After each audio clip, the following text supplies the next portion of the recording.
if you picked up like a body, it like took so much Estus or whatever, some sort of like power, whatever it was, Eve, that it wasn't worth it. You'd just be better off using like the galleon fucking, like spike everyone up into the air and you knock them all down. Also, this is just a side thing, but goddamn, ladies and gentlemen, today I went to upload a quickly little stream update of like, hey, we're streaming, come say hi. I seen that our like my most half-assed attempt at making a TikTok, and after Bolty came in here and was kind of like, I seen your attempt at making a TikTok. To me, I almost read it in like a negative context where I was kind of, is the stream back? Is the stream back?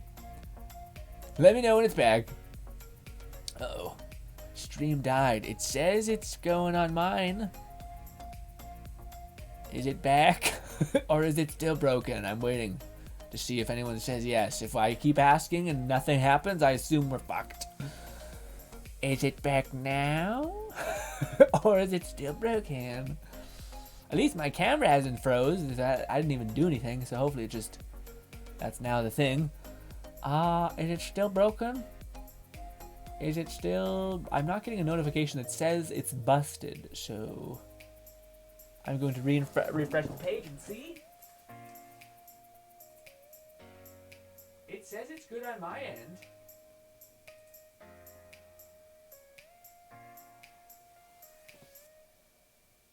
It said we're good. It's something else has gone tits up.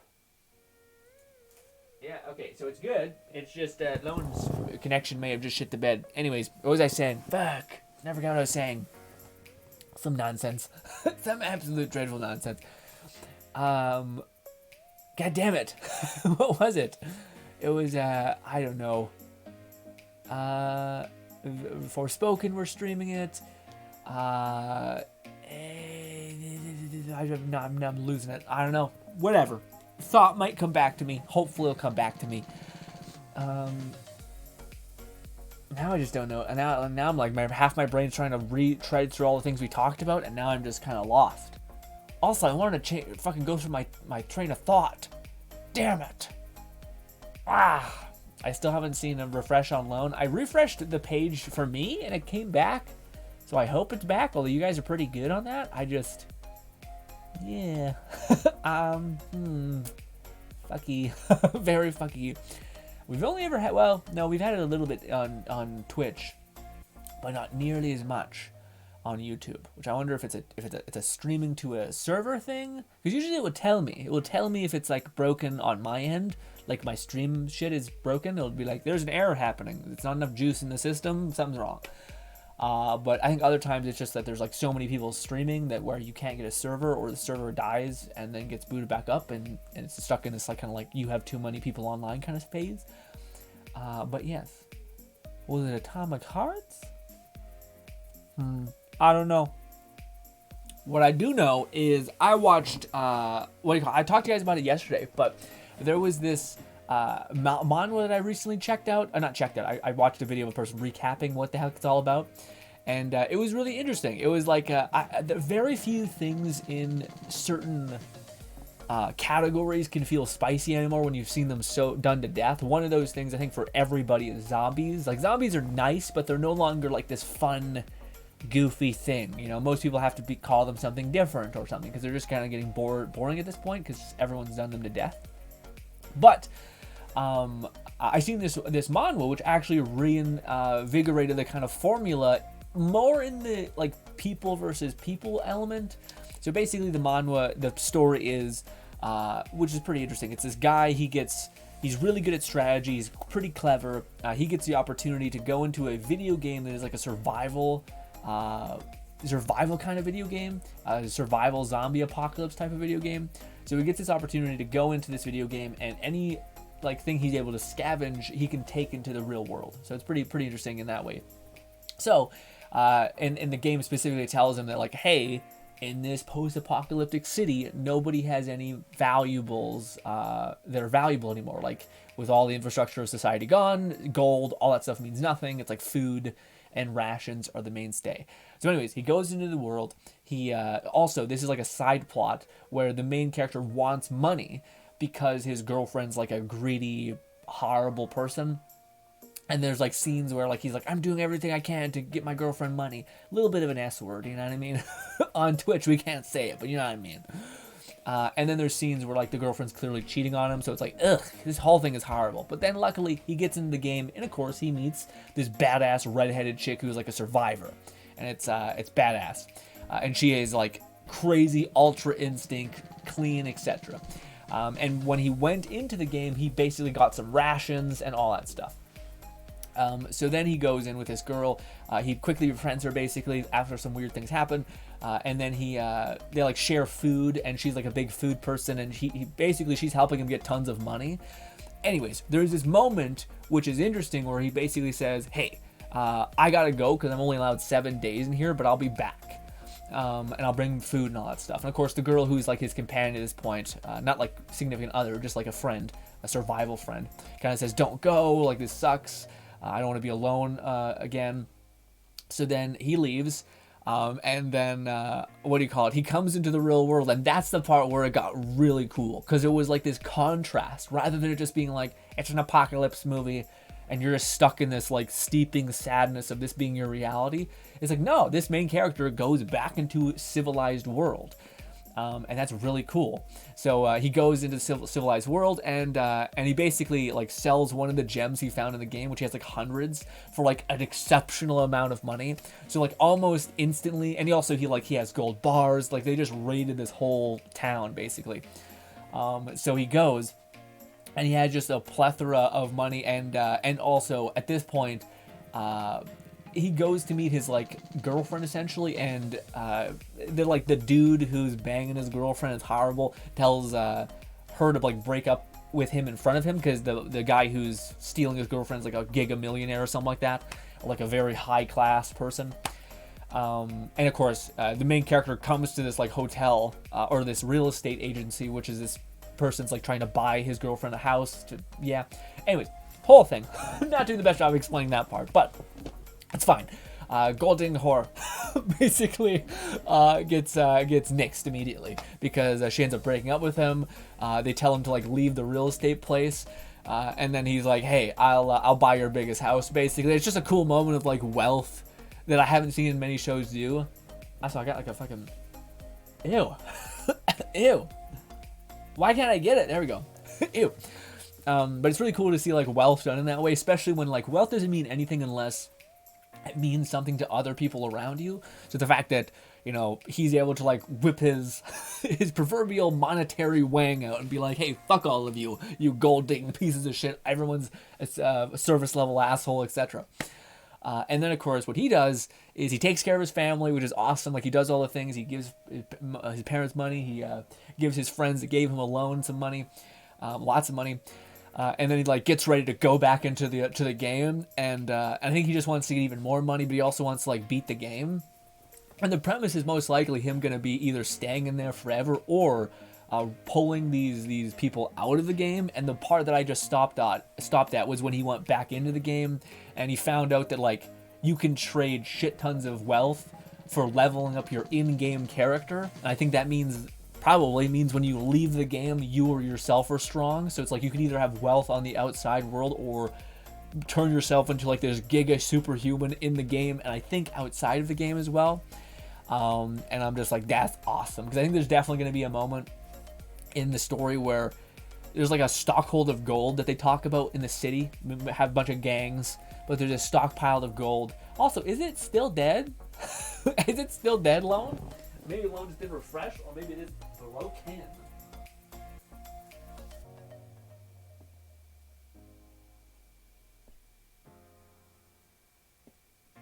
I think we're good. I think just Lone hasn't refreshed the page. I'm a little worried. If it's not evident, I'm a little bit shitting my pants. I might want to text Lone and see if it's still broken on his end, because it should. If I refresh, it should be the same thing. I should see if it's completely broken or not. Maybe I should DM Lone. Although Lone also said he was hanging out with a friend, so maybe that's, yeah, maybe that's, yeah, probably him just hanging out and hasn't had time to refresh. But yeah. But anyways, Yeah, I ended it on that part of like, and to me that's something so cool. I wish RPGs did. Like that's to me the biggest flaw within games like Fallout and Skyrim and New Vegas and all those RPGs. Even in Outer Worlds, except Outer Worlds is still pretty bad in this way. But there's always like monetary systems that mean nothing. Like if you did invest heavily in barter in Skyrim, there's not like a ultra crazy mercenary companion that's like super powerful but super expensive to get. Like that would validate the investment in money and all that stuff. There's not like a system of you know, like Fable had a system where you could buy up all the go to a town, buy up all the shops, and then you get residual money over time. And if you could decrease the cost of that by investing in a skill tree. But again, that's just how you aggregate money. There's not a lot of stuff you can spend it on. And that to me is why I've always enjoyed, there's like a trope with an anime, but it's like this trope of, it's usually a villain, unfortunately, but it's like a billionaire millionaire, or a billionaire villain, is what I'd say. A billionaire villain who like burns capital for power, basically. So he'll like burn $1 million, but like get a crazy like Giga Dragon Ball Z cannon blast or something. And that to me is something that I've always, and that seems like what this game is, or what this manhwa is going to do, is like, oh, you can take money and not take it out of the game, but instead invest it in yourself, and then you like become stronger by having used the currency in the game, which is gold or wealth, to level yourself up. What's good, Bolty? What's good, Bolty? Bolty, what do you call it? I looked at my, I was uploading the clip. Oh, that's maybe what we were talking about before when the stream died. But I'm hoping you can see this, Bolty, because Lone said the stream died and then didn't reply back. So I assume the stream died and he went to hang out with his friend. So yeah. But when it comes to the YouTube Shorts, I was surprised. I went and looked back at some of the things we uploaded accidentally. I just was uploading today's stream notification, and holy shit. What do you call one of those? And again, I think it's just the nature of Shorts, but like it's pretty. I got 1,000 views on one of those, and we haven't had that in a hot minute on the channel. So weird. And I was like, oh, okay. And I was a little worried because when you said, Bolty, when you said what 1K already? Yeah, I know, right? Weird. And it's funny, Bolty, because you were saying yesterday, you were like, I seen your attempt at short, and I was kind of like, in my head, I'm not sure if you were like poking fun or if you were like, it's not the greatest short I've ever seen, Grin. You need to work on that, or whatever it was. I don't know what perspective you came at me with that, but I was kind of like, fuck, man, my short probably isn't that good. So when I see people watch it, I was like, okay, maybe, because to me, it's different because yes, it's not. How do I put it? I've been like everyone I think is when you're going to the washroom, you're flipping through stuff on your phone, and you were getting a sense for like what makes something that's specifically good in that format, which, and like I'm not on TikToks per se, but I do watch like memes and like little like gifs and shit of things happening, right? Yeah, yesterday I tried to tell you also. It was at 500. Wow, that's insane. So that means in a day got 500 views. That's nuts to me. Yeah, we better. It's funny because I just like I dedicated maybe like an hour to just making the two of those. It's a pain in the ass to like sift through your content and to see like what is a moment that could be enjoyable in any way, you know, because especially streams, which is the only kind of content that I think I want to repurpose so that we can get people coming into our streams a little bit more, you know. But yeah, what do you call it? The format of like stuff that exists, and again, I think like the reason why I think that video did really well is because of that stupid moan anime bullshit. Basically, it's like it's fast, it's done, and it's over. It leaves nothing, it's just gone. And I think weird shit like that is the thing that makes people be like, nah, weird. I don't know about it, but they're smiling, which I think is a sentiment. Which yeah, I think that's kind of the weird ticket to that. But anyways, I still didn't really do a lot of it. There's still one that I want to upload, which I haven't edited yet. But it's that moment where I think it's like the most relatable VR moment ever, where like you just go into a frenzy, you're like in the shit of it, you sink too deep into like RP or some bullshit, and you're like stabbing or punching the shit out of somebody, and then you gotta kind of pull yourself back and be like, you're not fucked up. That was a moment of weakness. I don't know what that was, but it came out of me, okay, and it's not gonna define me, but it happened. Okay, and I wanted to clip that for sure, but yeah. But again, that's the tricky thing, man. I don't know what, like, yeah, it's some people have various cool ways of like incentivizing within their communities. People taking the time to like, oh, that thing happened in a stream, let me clip it or let me highlight it or something like that. On YouTube, it's pretty easy. It's literally just a button you hit clip, and it will like clip the first 10 minutes, or sorry, 10 minute. It'll clip whatever happened in that minute. And then you could, as a content creator, just go through all those moments and be like, okay, cool, this is it, great. But instead, I have to almost rewatch a whole stream and kind of like fiddle through it, and it's, yeah, I could miss those moments that you guys really found that was goofy and way better of a moment, but yeah. But it's also on you to edit. You know, it's on you to edit something good. Bolty says, yeah, I was flabbergasted at that. Yeah. Yeah, well, again, I think it's, I remember hearing some a while ago, which I thought was pretty true, but it's like there's a metric of, how do I put this? There's a metric of like, even if the content's not that great, but doesn't overstay its welcome, like it's not too long, then most people will treat it as such. You know, if something's like a 15 seconds, like if I told you there's a 15-second clip, I think most people would be like, I mean, even if they watched it and didn't love it, they wouldn't be like, fuck this. They'd be like, it's 15 seconds. I can just scroll by. Like, you know, it's just I've watched 2 seconds. It's not for me. I swipe up. It's done. You know what I mean? But yeah. Also, Bolty, how is the exercise going with you? How is your body? It's still sore? I remember last time you said you were sick last, I believe. How are you feeling? Hopefully better. But yeah. Also, a little heads up, we are going to be doing a Forspoken week of content starting Tuesday. So we'll probably stream Wednesday. We might stream earlier, and it might just be your boy grinding and just having a goofy fun time. But yeah. Also, what do you think about Atomic Heart, Bolty? To me, it looks good, and I feel like this might be a symptom of the person playing the demo being a person that's like trying to showcase all of the bells and whistles and not actually hurt things, because I don't know if I've seen ammo on any of the guns, so like I feel like why wouldn't you just lay into them with said guns and just wreck them instead of trying to like bunch them up in the air? Like, is it like a survival super thing? I'm in League right now. Goddamn, back into that hellscape. I don't know. Okay, gotcha. Go play League. Go play League. Have fun. Golly. I'll never understand League, man. It's probably best that I don't. It's probably best that I keep my mind in that zone. Ooh. On a side note, I was thrilled about the Dante video that we made, or sorry, Devil May Cry video where we played Dante, or the Bladeworks mod that we played DMC Dante. Sure, yeah, it came out pretty fun. I was one of those things where like when you download a mod and you don't like test things thoroughly, like I just kind of downloaded it and like you guys see me use it all, which is not a good idea. Like it's far better to like get in there, play with the mod, goof around, you know, flip some switches, etc. But yeah. Atomic Heart open levels. Yeah, the enemies look clunky in Atomic Heart's what I want to talk to you guys about a little bit. Hogwarts Legacy sooner than you think. All right. What do you call it? Yeah. We're getting kind of the next two games are going to be like awesome. Like the next 3 some weeks.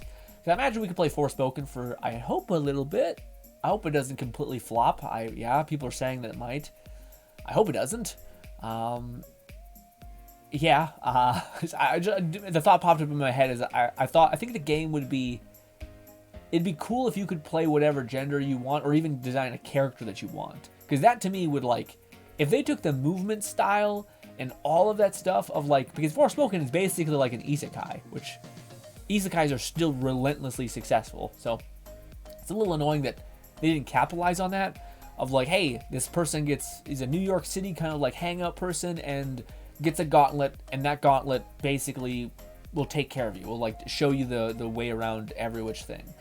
And I think that too, a lot of people would be the icing on the cake if you could design a character and then like go into this world, and then you have like a generic voice actor, which is the collective voice for everybody, versus the what was it called? Versus the like the specific back and forth of this specific character, you know. But yeah, people are saying that it could flop, but I hope it doesn't, because yeah. But regardless, we have a Forspoken next Tuesday, or maybe this Tuesday actually. Yeah, this Tuesday. And we like a couple weeks later, I think it's like 3 weeks, probably 2 weeks actually. By the time we get to the end of Forspoken, 1 week at least playing it would probably be hopeful. But then we have Hogwarts Legacy, and that's crazy, man. I did not think that game was that close. That is the most wishlisted game on Steam, I think, for like this last. It's been like it's out of a large total. Like there's a huge amount of people there. And I actually wanted to talk to you guys about that, because I feel like I kind of want to get ahead of something, because I thought about it, and I recently, well, first of all, I was bold to say, Forspoken looks really promising. Let's hope they keep their promises. Yeah. I think it should be just a good combat sim, if anything. I do think they could have made it like really leverage the like isekai. You're in a new world and you have like fucking magic, and just rip up the whole world, summon shit, etc. The fact that there's like a narrative that seems to be very stringent is interesting. I hope it works out. Also, I think like if you do have a giga crazy PC, that'll be pretty sick. The idea that you can like I seen some of the like, as much as the PC requirements for Forspoken are nuts. If you do have a NASA computer, the gameplay that I seen with max settings looked great, specifically just the faces. If they just max out the face settings, it looks great. It looks great. Oh shit, what was I saying before I talked about Forspoken? Hogwarts Legacy. Oh, right. Okay. So recently there was I don't want to rehash it or anything like that, but there was this person who tweeted about Harry Potter or Hogwarts Legacy. And the response to that tweet was just a joke about like excited for this game, inside joke blit thing. Anyways, the takeaway from a lot of the people who were tweeting at this person, which, you know, Twitter, hellscape, all that, but they were basically saying that like this is a game that you shouldn't support because of, you know, J.K. Rowling's transphobia stuff, this and that. And to me, I know we're probably gonna maybe have one person pop into our stream like that. We have very little people pop into our stream who are negative, and any.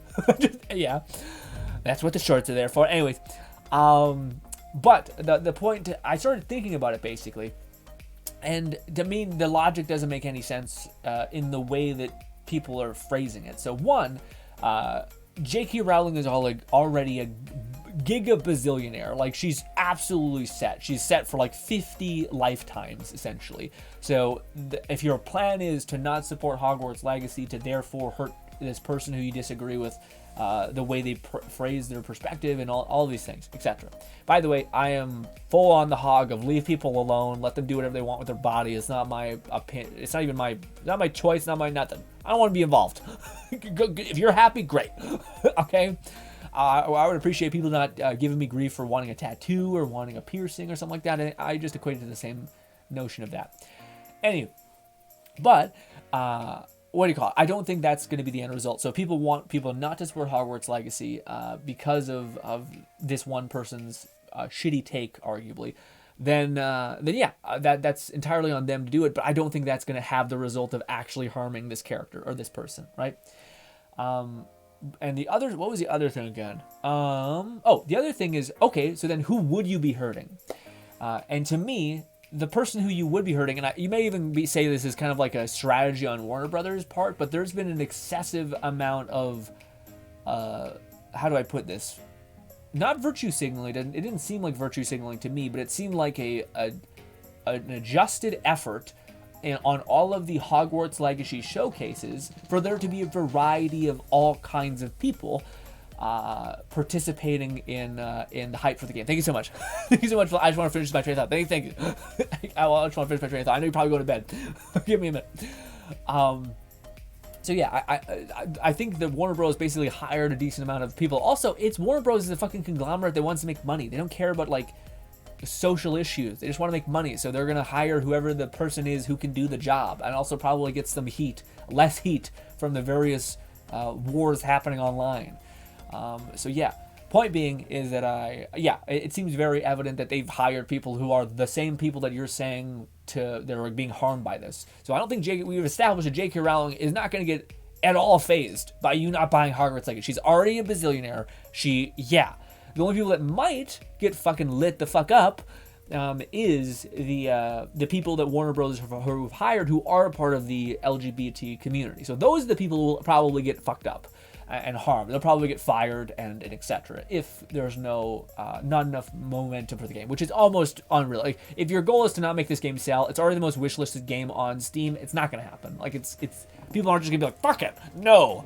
People can just subvert their expectation and all that stuff. So I don't think you're harming JK for having the take that she had. I think you are harming the community that is that. Probably a kind of a clever ploy by Warner Brothers to be like, hey, actually, you're kind of shitting on these people that you're supposedly working towards or wanting stuff from, or wanting to support. Sorry, and also, to me, it's I don't know. It's like, this is always my baseline feeling about a lot of these like social issues, which is, I agree that there's suffering in the world and that your suffering is valid. It's one of the many of categories of suffering. But I think there's things that are higher on the list. You know what I mean? Of like things that we probably should make a ploy or an effort to change. Like, one of the things that's been in the news recently is how lithium batteries are getting, like, there's just a bunch of horrible, crazy mines happening. And then basically, if I could summarize my perception of people who are like, how dare you support a company doing horrible things, and then to me, I'm like, man, I don't mean to be this guy, but like, your sneakers are probably made by slaves. I don't mean to be that your phone is probably made by some person barely able to survive, or if they are, they're getting massively manipulated. Like, if there's the hierarchy of things that we ought to do differently to lessen suffering or to save others from pain, I feel like it doesn't start there. It starts way at the bottom that most people don't do. So as far as the collective unconscious being immoral, I don't know if that's winning. I don't know if that makes sense, you know? So on every conceivable level that I thought about it, we're gonna play Hogwarts Legacy. We're gonna have a good fucking time, okay? Because I don't think this is it's gonna hurt the person that you want to be harmed. I think it's gonna hurt the people you want to be saved, and I think this is, out of all the things that we could focus on and make sacrifices to help lessen the pain of, this is on the very bottom of list to boycott Hogwarts Legacy, which is what we're talking about, by the way. What is good, Raid Name? What is good, Fluff? Hello, my boys. How are you? Also, Fluff, hi. Sorry, Fluff. Hello. I'm so excited to see you, buddy. We haven't seen each other in a minute. Also, I'm so sorry, Fluff. I seen that you went through the effort of piecing together the updated stream thing, and I think it's gonna have to. Well, it's a mess, Fluff. It's a goddamn mess. I think it's gonna go back to 5 p.m. because I just can't. Like, I thought I could because we were doing like God of War, like sitting in a chair playing a video game. You can still keep like a lot of your faculties when you do that, but when you're playing VR and you're in heavy motion, you're just draining your body like crazy. So when I'm done the streams, I'm kind of done. Best case scenario, I can just go work out, and that's like the balancing point there. But so I think we're gonna go back to 5 p.m. But this is a big but. I think next week, because Forspoken's coming out, I think we'll be streaming at 1 p.m. for that entire week. But I think it's incredible and amazing that you took the time to actually make like a very fucking beautiful, like, this is when we stream thing. I was going to take a picture of that and just have it like pop up on stream if anyone asks when we stream. But yeah. Bodhi says, I have seen people boycott the HP games. Yeah. But again, to me, I think it's like how do you respond to Warner Brothers, like, kind of like fucked up but genius ploy of like, oh, well, we'll just hire a bunch of all kinds of people, or they could be whatever you'd want, as long as they can do the job that we have them do. Then you're trying to hurt one person, and in reality you're hurting 50 other people, and that other person is already a millionaire and already taken care of, doesn't give a fuck about what you say. these other people who are probably minimum wage workers or something like that could use the job and the money and all that stuff. So they basically have forced people to be like, yeah, it's rough. It's real rough. And also, Warner Bros. As a company has not explicitly said like, fuck this specific type of person. So yeah, they're like, we don't know nothing about nothing. We're just kind of like, she's a person. Yeah, she's a person who has a bunch of thoughts. It's not indicative of what we feel. We're a business. We want to make money, all right? And it's funny because I think most businesses are like, we want to make money off of every subculture, everything. We don't really care about any of you, but money. So it's not indicative for us to be prejudiced because money. Okay? Also, Fluff says, and the counter to the boycott as Hogwarts Legacy has been the top seller on Steam for a while. Yeah. There's a season. Oh, sorry. Thank you so much, Fluff. You've been subscribed for 39 months.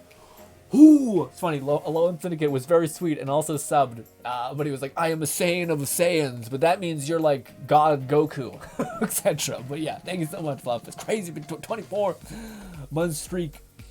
Radiant says, "Hey guys, how's it going? It's going good, Raid. Thank you so much for stopping by. How's your day been? How's your life been since we've been apart?"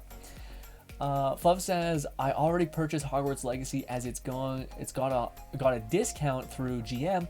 It's a single player game. I'm not hurting anyone by playing it for myself. Yeah, absolutely, yeah.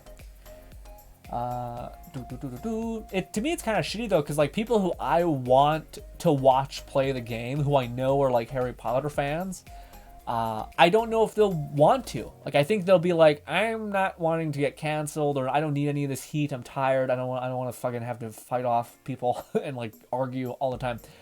And so it's shitty that I don't think those people will be able to experience it. You know what I mean? Despite we've kind of rationed out how it doesn't help the people you're helping out or wanting to help. It definitely doesn't hurt JK. And yeah, and the worst case scenario, you just shit on the people who developed a piece of art.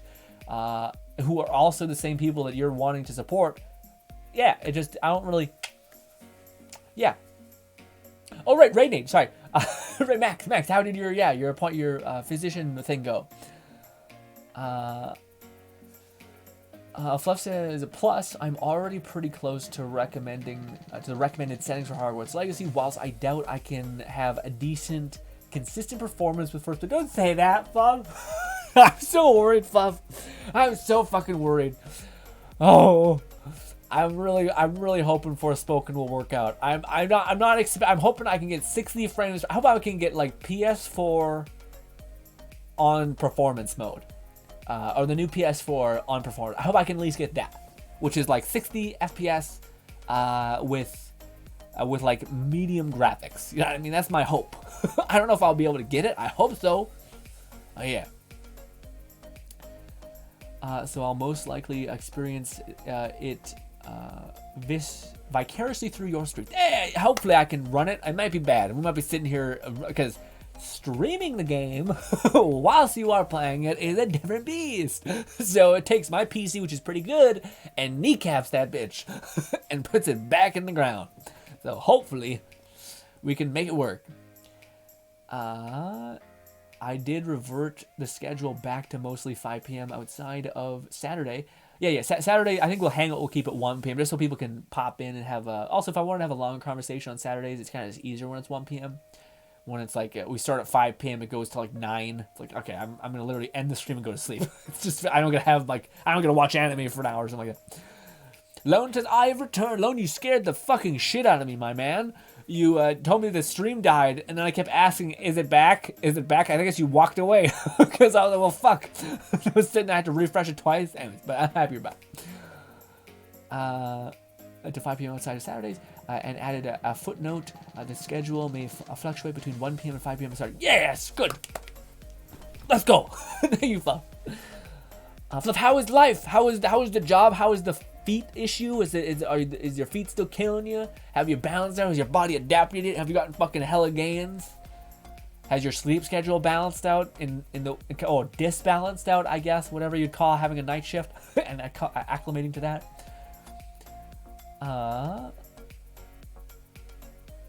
Radiant says, got 5 guys on the way back from the psychiatrist, appointment, and that shit was fantastic. It would just help you decompress. Just could talk about how does the psychiatrist experience go, as someone who has never been, but would love to if ever had disposable income or time.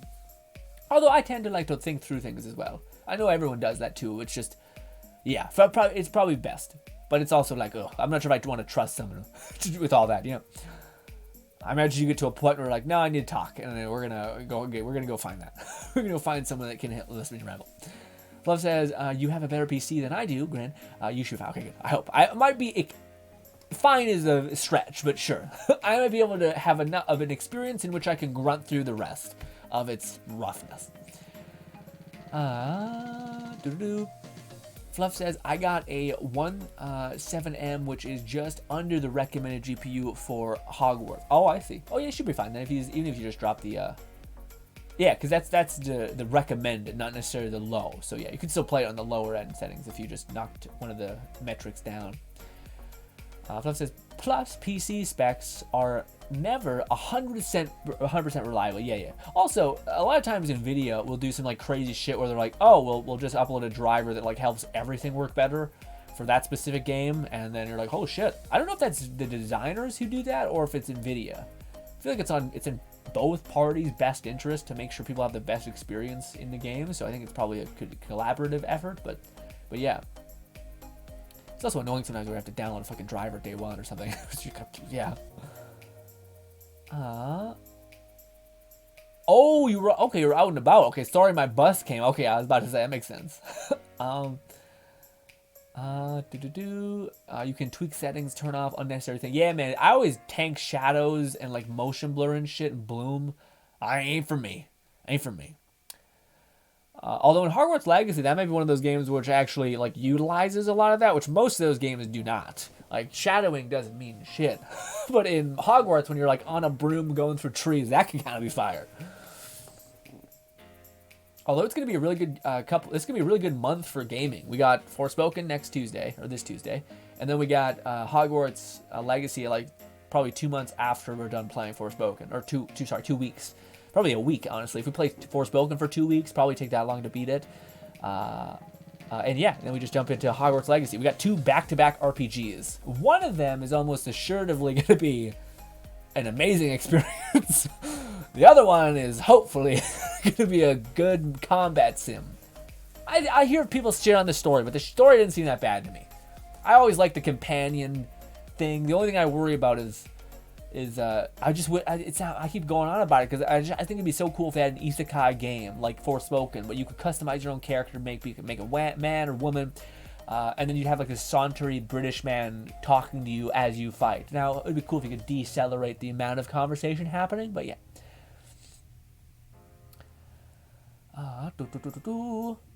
Also regarding the previous discussion about frame rate, one reason someone might not notice the difference between something 120 to 144 or more is probably due to the monitor refresh rate. If your monitor doesn't go over 60 Hz, you'll never see above the regardless of what specs you can make. Yeah. The refresh rate of your monitor is the main thing. Yeah. My monitor is 72. No, 75. I think is what it is. 75 frame rate. Which is it's okay. Again, to me as a person who's never experienced 100 ever, I think I experienced it once, and then I just kind of blacked out. I was like, I gotta forget about this. This is traumatic. It'll ruin my whole experience. I can't afford this fucking like monitor that's like $1,000. It's gotten better. That was right around the time when COVID was hitting and shit was getting bad, price wise.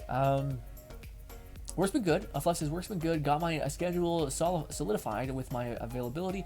Just one more week of needing to call out on Tuesday nights though. Okay, gotcha. That's awesome. So it's balanced out a little bit. Yeah, because there's a lot of weird shit where people were like skipping out on you and crap like that, and they were kind of like putting what seemed like a lot of pressure on someone who was just arriving, etc. But you were managing great. But yeah, the fact that you're kind of reached a balance point is nice. Feet pain has been much less of a problem thanks to my shoe. Let's go. Insoles and pain relief meds. Yeah, that pain relief meds freak me the fuck out. But yes, everything else. Goddamn. Fluff says, although I had a switch from ibuprofen to Actimineve due to it starting to, it was very short. Wait, oh no, sorry, my thing starting to cause an ache, pain in my chest and heart. Yeah.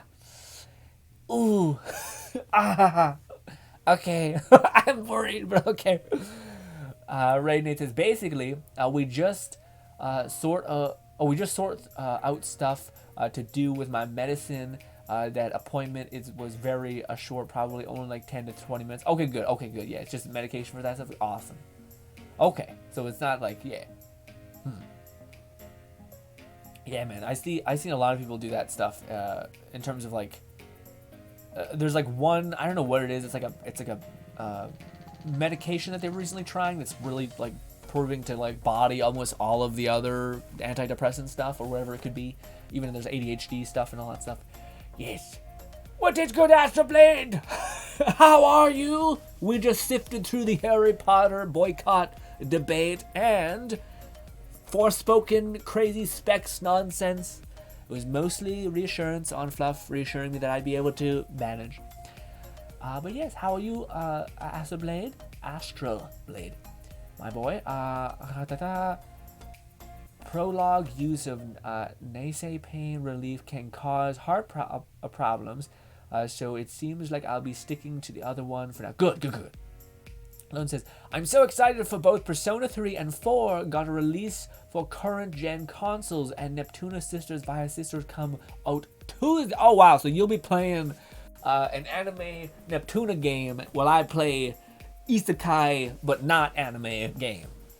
You will have to update each other. Or will you also be getting Forspoken? I don't know. I'm not sure if... Well, Lone played the demo and he liked it. I don't know if he liked it more than Neptuna. I don't know about that. Our eyes can perceive a limitless frame rate. It just takes time to adjust to it. Okay. Huh. I never heard that before, but okay. It's always a debate about people saying, like, you can't notice, I can notice, but that makes sense, where, like, eventually your body adapts to the higher frame rate. Because I'll tell you, in VR, you notice. You notice. If you can ever get, like, a godly PC and put VR on and have, like, the highest goddamn frame rate that thing can have, it is magical. It is gorgeous.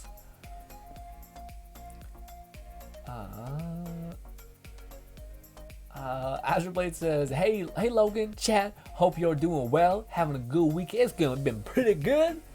We've been, what do you call it? I talked about this at the beginning of the stream, but one of our shorts got 1,000 views in like 3 days. And it was me just being a weird goof for 18 seconds. Yeah. I also took like very little time to do. I just was like, fuck it. I said I'd do this. I'm going to dedicate like, I'm going to have an hour. I'll just sift through some streams and find some clips and then, yeah, surprising me. Fluff says, mostly decent monitors should be able to handle 120 to 140 FPS nowadays.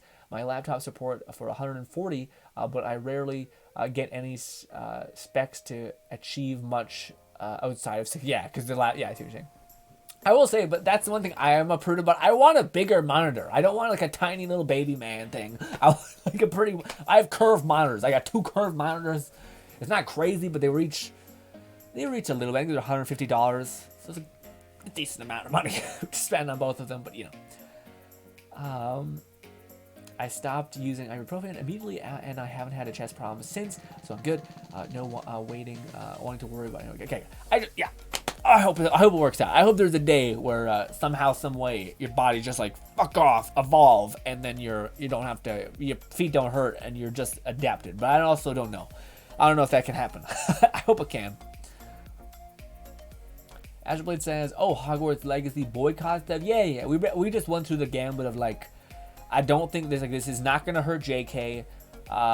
Warner Brothers has definitely hired people from the LGBT community, etc. And if we're gonna try to alleviate suffering in the world, why are we starting on a video game and not like, you know, most of the stuff that we use in the modern world are made by people who are equivalent to slaves. You know what I mean? Like, there's a big list of like, this is not it."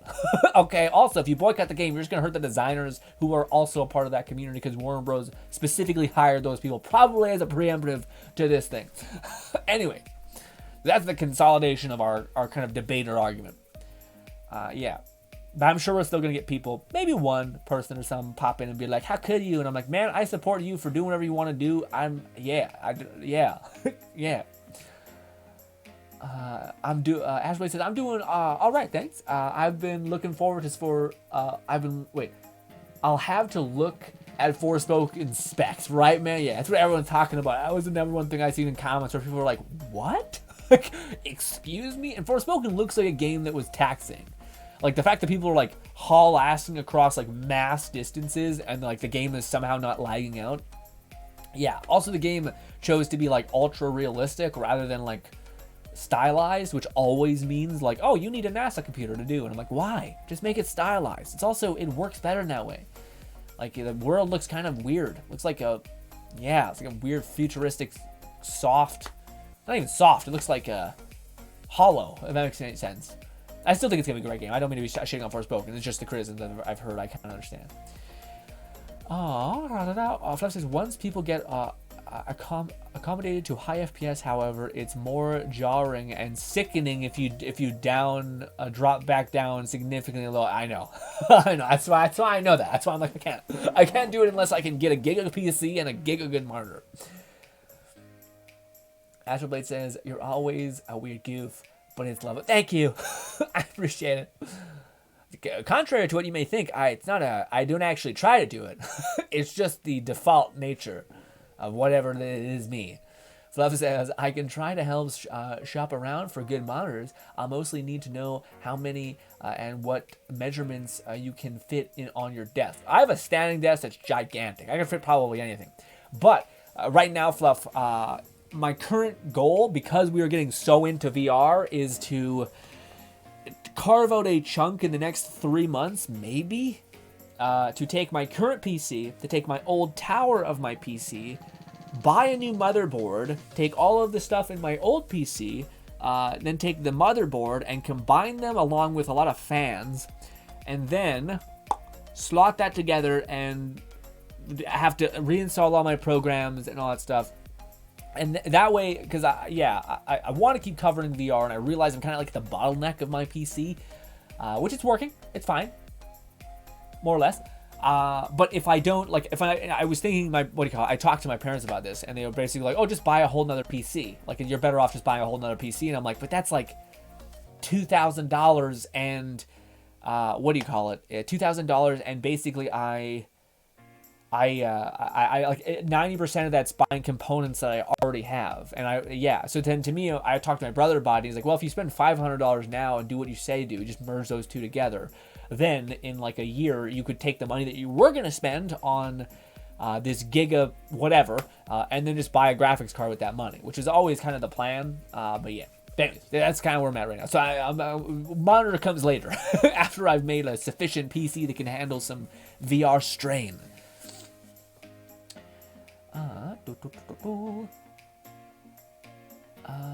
Fluff says Twitter is significantly smaller social media platform than it appears.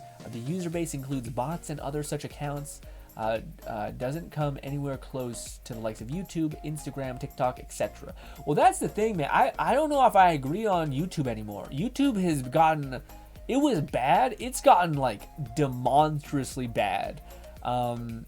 With YouTube's and its bot situation. Like, I don't know why, man, but like it used to be kind of like subtle. Like there'd be like a profile pic of a person in slightly a promiscuous situation. Now it's just a lot of ass.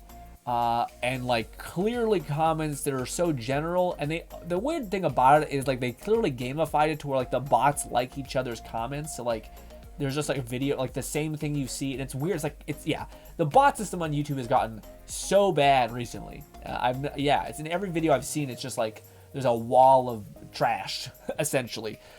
And as much as people give Elon Musk like so much shit, and maybe it's validly so, I don't know. But his his one weird strategy of having somebody who like somehow verifying your account, whether that's like hooking up an email or it's gotta be more than that, but some way of verifying your account that's kind of a pain in the ass for everyone to do, and like bot wise. That'd be nice, you know. Like, yeah. Also, like to me, I don't know if this makes sense, but it'd be cool if like I pay for YouTube Premium just because I don't want ads and I don't mind supporting my creators in that way. Also, it gives me YouTube Music and that's nice. If that gave you like not a check mark, but something that said like, hey, I'm the asshole that paid for this subscription or something, or like the YouTube membership bullshit. Even if people shun you for it, because that's what happens in other platforms as well. Then that'd be cool if that gave priority to certain comments, although that can get corrupted as well. Yeah, it'd have to be a way that you could verify 2 times. You can either verify through the monetary one or verify through a I don't know, connecting it through like a Google account and a Twitter account and something. I don't know. I still think that can be gamified. You have to find a way to verify it in some way. Maybe it's like duration. So like if you have an account that's for a long enough time, and if it's inactive, then it restarts the program. I think they could still code again around that. The more you think about it, the more you're like, people could just code around all these issues.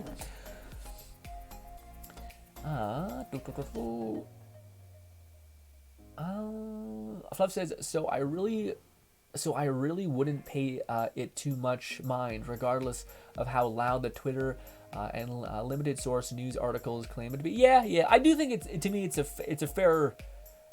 It's like a debate that's been going on forever, which is like, is the thing that you are enjoying derived from a certain extent of suffering, and at what point are you obligated to cease using something that causes said suffering? I think that's a genuinely good conversation, but oftentimes is like, well, shit. Yeah, it's just like most people won't, and yeah, it's like, again, this is the kind of the argument that I've heard throughout history, which is kind of a somber note, but it's most of the time technology is the thing. The technology is the reason why suffering and pain ceases to happen. Usually it's not because people usually just choose not to, and if it is, it's because people have got the option to choose not to. You know what I mean? Like, it's easy to be good. Basically, it's easy to choose the choice of being kind, because most times if you're starving, if you're poor, if you're all of these things, it's really hard to be like kind and good. This is why it's even more commendable when people who are in those same positions are decent, good, and kind, you know. But yeah, like I remember hearing that back in the one, like the height of when things are just starting to get industrialized, like machines are starting to like make the work of 1,000 people easier, like, or like even not even necessary. Like you take one person to do a job that used to be done by 100. That was when certain horrible practices stopped happening, essentially, because it just didn't make any sense anymore, you know. And then of course it was easy just to kind of kick the ball the rest of the way down the hill, essentially. Yeah, I'm not going to talk about that specific topic, but yeah, it was one of those weird ones. Anyways, what's good, Toast? Toast says, howdy, I watched your Let Diaries. That's awesome to hear, man. Hopefully you enjoyed them. Thank you so much. We're going to be playing a Forspoken next week. Not quite Let It Die, but it's kind of we might, again, I'm hoping that game nails the RPG combat system to where it'd be a game that you'd want to play on hard mode, because it's just, if you do everything right and if you're constantly chaining together spells, you're just an animal, you know. But that could also not be the case. It could be like a slog. They could do the thing where like, oh, increasing the difficulty just makes it so that every enemy is extremely hard and like way more health. Like you do less damage, they do more damage, they also have more health, so you just like lose everything rather than being like, okay, we're gonna give the enemies more damage, but we're also gonna scale up your damage. That way, if you're already like blitzkrieging enemies in 2 seconds, you're still gonna do that, but you'll die fast, so you have to be more cautious and stuff like that. It's fun. But yeah. Also, Toast, how are you making your way through Let It Die? Azurblade says, wow, remember Let It Die back in the day? Back in the day, yeah. Flo says, I wasn't saying that bots aren't a problem on YouTube, just that the actual user base, bots included, far outweigh the total of... Oh, I see. So you're saying like Twitter represents a niche community of specific people who feel a specific way, whereas the sample set of YouTube and TikTok and all of these other places is so much bigger, to where you'll get more of a balanced perspective of what people are genuinely caring about, you know? I.e. the mass pre-order bonus for Hogwarts Legacy is indicative of the masses rather than a subset of a culture. Fluff says, MatPat actually had a recent film theory video about the Twitter and how odd... Well, yeah. I seen it. I see that one where he was like the most popular show on television right now is like a weird Western show that people are just gobbling up, and you've never heard about it, or at least I haven't. And I was like, ha, that's awesome. And it's funny because like, if you were clever enough to like know that that was the trend, imagine how many views and how much support like videos are getting who are covering this weirdly like super popular video or like TV series that nobody really knows about, but the fan base is crazy. So yeah, like you could just imagine like either knowing the right data or just guessing or being into something and having the hope that other people are into it, and it turns out everybody is, can be like very lucrative and hard to plan. My primary point is to take the loud minority of what it is, minority, and what they say with a grain of salt. Yeah, but I also feel like, to me, I don't know, maybe it's like, I don't know, I always like to listen to even people who are the minority group of people, like people who are absurd, you know, and sometimes they're like, it's on the fringes, like flat earth stuff, and you're like, okay, this is just like a complete, something else is here. The soul of this is strange. The soul of this is like people who feel like deeply that the system is just a lying piece of shit, and that this is the way they're executing that belief, I guess. But then there's also other ones where, to me, I thought was interesting. One of the things what was the thing I heard recently that I thought was like a more of a niche perspective that I thought was interesting. I can't remember what it was. I think it had to do with like China and how it's like it's not quite as it's going to go down a rough road pretty soon here because of their like population control having a giant feedback loop that's going to hit pretty soon here, something like that. But yeah, it was a weird perspective that I didn't hear a lot of people talk about, and I thought, oh, okay. You always hear people talk about how like China is like kind of it's clearly a dictatorship. It's got a lot of issues, but it's also like in the last couple years, it's like climbed back from poverty and all these things. Yeah, probably through like the induction of various horrible things being done to their citizens and such. But yeah, anyway.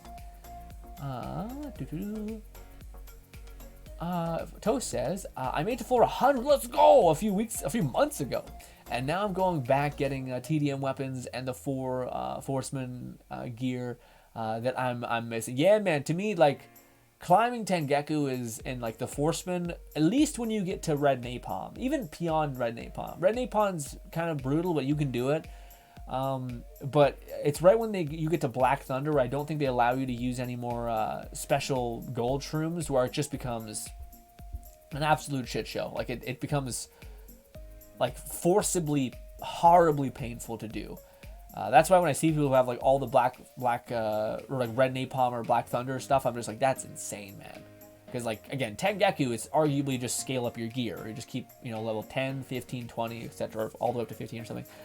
But yeah, the Forsman is, I don't know how it doesn't, you'd have to do like what you're doing. You'd have to get to Tengeku, super level your weapons like crazy, and then go in there and shoot the shit out of him or something. It's nuts.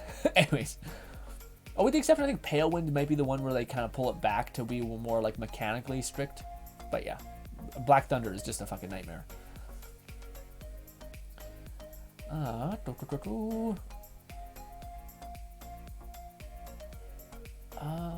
Fluff says exactly. Besides, I highly doubt our community would blank. I can't read that because my cursor's hovering over it.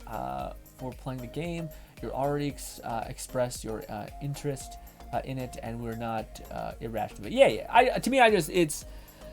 I gotta be careful on a lot of things. One of the things that gets to me usually is when people say like you're doing harm without doing it, because that I gotta pay attention usually. Like it's like if my friend came out to me and said, "Hey man, you said something that really like fucking hurt me," my initial inference is to say sorry, even without even thinking if I did the thing that would be valid. Like, like to me, instead of being like, well, you never communicated in any way that was something that you felt, so I couldn't operate under any way of like, I could not hurt you basically because you never communicated that with me.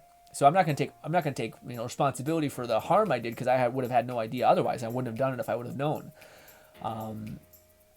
That's not my initial intake, is to like be fair to myself and then look at what the other person is saying and then find the balance. My initial intake is to take on the criticism and be like, oh, I fucked up. I need to fix this.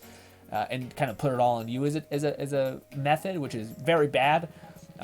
So that's why, to me, like if somebody came in here, I think maybe it happened once where someone came in here and we were communicating about stuff, and I think I somehow came across that I was somehow against people who were just living their lives, not harming anybody, and that bothers me a lot. So like to me, I gotta kind of rationalize my position ahead of time, so that way I'm aware that people might have a proclivity to be like, you're a bad person, etc.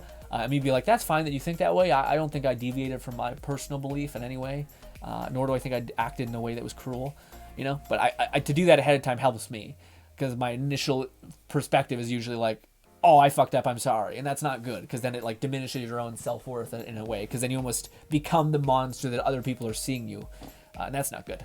Anyways, Twitter is a niche compared to with an even smaller niche. Yeah, that's fair.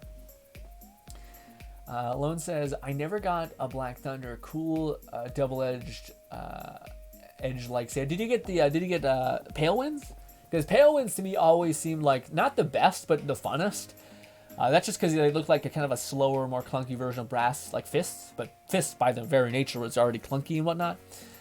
I still wish they would have done that, man. Out of all the weapons that we could have had in that game, I wish so badly that they added like maybe they arguably did with the like lion weapon, but it was more of like a weird gimmick on what the essence of like melee punching was. Like punching was a thing that was not that good, but had a very like tight combination of hits. Had like one power hit that like knocked people's socks off. I don't know. They could have had so much fun with it, where like you would have had your generic fist combo, which was slow and clunky. But if you used a rage move, it gave you a faster attack combination. And they would have, if they were heavily reduced the durability on it, so that it would always kind of be your like secondary weapon, which would be like, that was the whole reason why people used the fist, is because it didn't degrade. So yeah, to me it was just a hella lost opportunity. If that was a Forceman weapon, I might have actually grinded that one out, because it would also the Forceman weapon never had that notch. You know what I mean? They never had the perspective like, oh, this is a weapon that you're gonna want because it has excessive durability. Or like the Forceman, all of the weapons, had that pretext. But if that was like the whole essence of the weapon, is that it was good but had like an ungodly durability and didn't cost an armor lag, because that was always the scale, was that Forceman weapons had a crazy durability, but they also cost 5 weapons worth, so they didn't really have, it was just relatively the same thing. So yeah.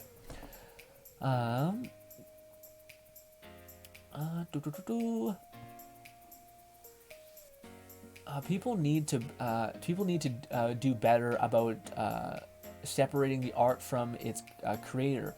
Almost the Harry Potter series hasn't done or said anything against or given community, and even embraced more of the retroactive community. Continually, you mean? No, I agree. That to me is the one thing that's frustrating, is that like, again, it's and this is not an excuse for people who are cruel, I think there's a fair argument against like Nike and stuff like that having participated in some pretty not so good things, but at simultaneously, at least as far as communities go and such like that, like you said, like Fluff said, like they Warner Brothers has probably gone out of its way to support various groups in that way.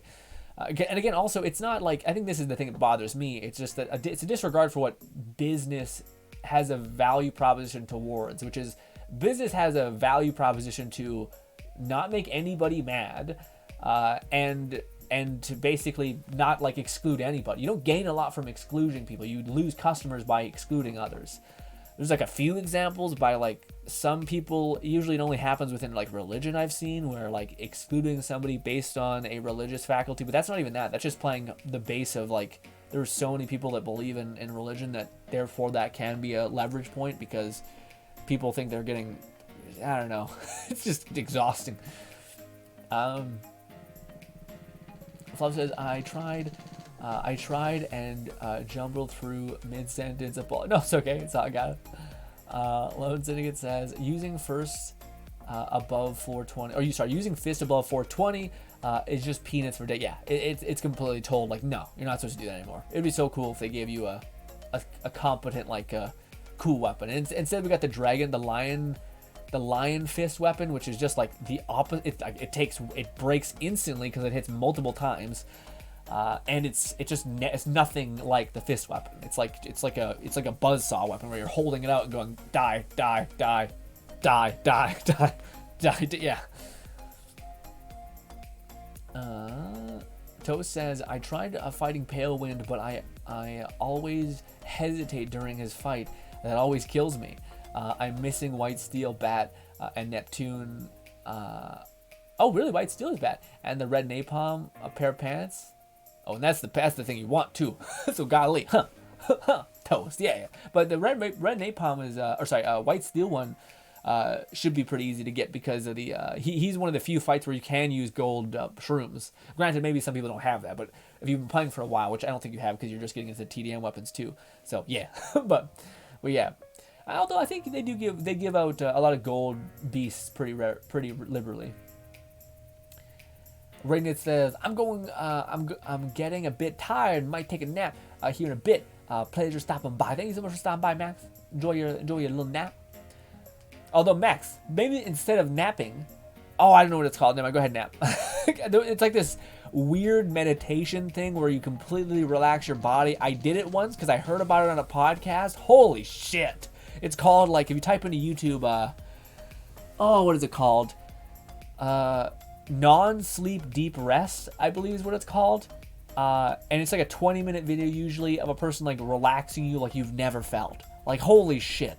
You're sitting there like, am I alive right now? Like, halfway through, you're like, am I dead? Am I dead? Because it's just completely, like, it makes your whole body, like, disconnect. I think the whole point is that it takes off pressure off your frontal lobe, which is usually the thing that it tires, and it regenerates your dopamine, which is awesome. So if you ever feel like you're really bored, like you're watching YouTube and you're like kind of drained, you're watching YouTube and you're not even enjoying what you're watching, despite it would normally be something you would enjoy, it's usually indicative of your dopamine centers being depleted. So therefore, if you did this thing, it would help regenerate those dopamine centers, so you'd start to feel pleasurable again. Anyways, Fluff says retroactive community. Retroactive continually or retcon was correcting term. It's referring to the changing something after the fact. The order newly implemented information to make sense. Oh yeah, okay. Keep living your best life. Thank you so much. Write it. Fluff says, also, Grin, online boycotts never work. It can only succeed on the local level. With small businesses, if anything, smaller online petitions, even the active archive minimum signatures they ask for, it will probably do nothing. Yeah, well, the only thing I'd push back on that, which maybe you do, maybe you leave space for this, which you say, online boycotts never work. Only succession on local level. I also think on an individual level they work, but not in the way that people think. I think on a psychological level they work. Meaning, like most comedians who did some horrible shit, which there's a lot of them, to do some sketchy stuff, apparently. And they get like canceled, quote unquote, but then they come back. I think it's also because comedians have like a pretty decent resolve for like getting heckled and people like shitting on them like crazy. Whereas I do think if you were to take a person, let me put it in a way that I think is antithesizes this. I don't know a lot of people that can handle hundreds of thousands of people screaming at them and telling them that they're worthless and that they're terrible and that they're garbage and that they're all that stuff. Now, granted, people could easily argue, well, just get off the internet. If you just walk away and get off the internet. But a lot of people, and I'm part of this, the future is making my life be a part of my life is online. So you're asking me to step away from like a part of my life in a weird way. Now, luckily, I've been doing pretty good about keeping myself off social media. It's also been fucking me when it comes to like growth. But yeah, I don't use Twitter that much. I don't use anything. I just use YouTube. But if you had a barrage of people telling you that you're garbage, like forever, for like 2 months, and that's the thing that people don't see is like, yeah, like the Twitter mom dies down, but there's some of these vindictive people that will follow you and like tear you up for nothing. You know what I mean? So in that way, I think it can work. But also, yeah, I agree with Fluff largely if you're talking about like, usually all that a boycott or a cancellation of somebody does, it just makes people hear about you more.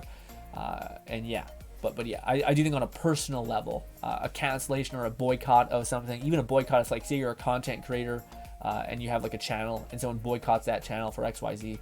Yeah. Alone says, Red Napalm Armor I thought was so good, and then the one I wanted the most for the cultured reason, but never got her weapon. Yeah, her weapon was, I was surprised. Her weapon's good, but it's kind of a pain in the ass to use. It's like so much annoyance, it's not worth it to me at least. But yeah.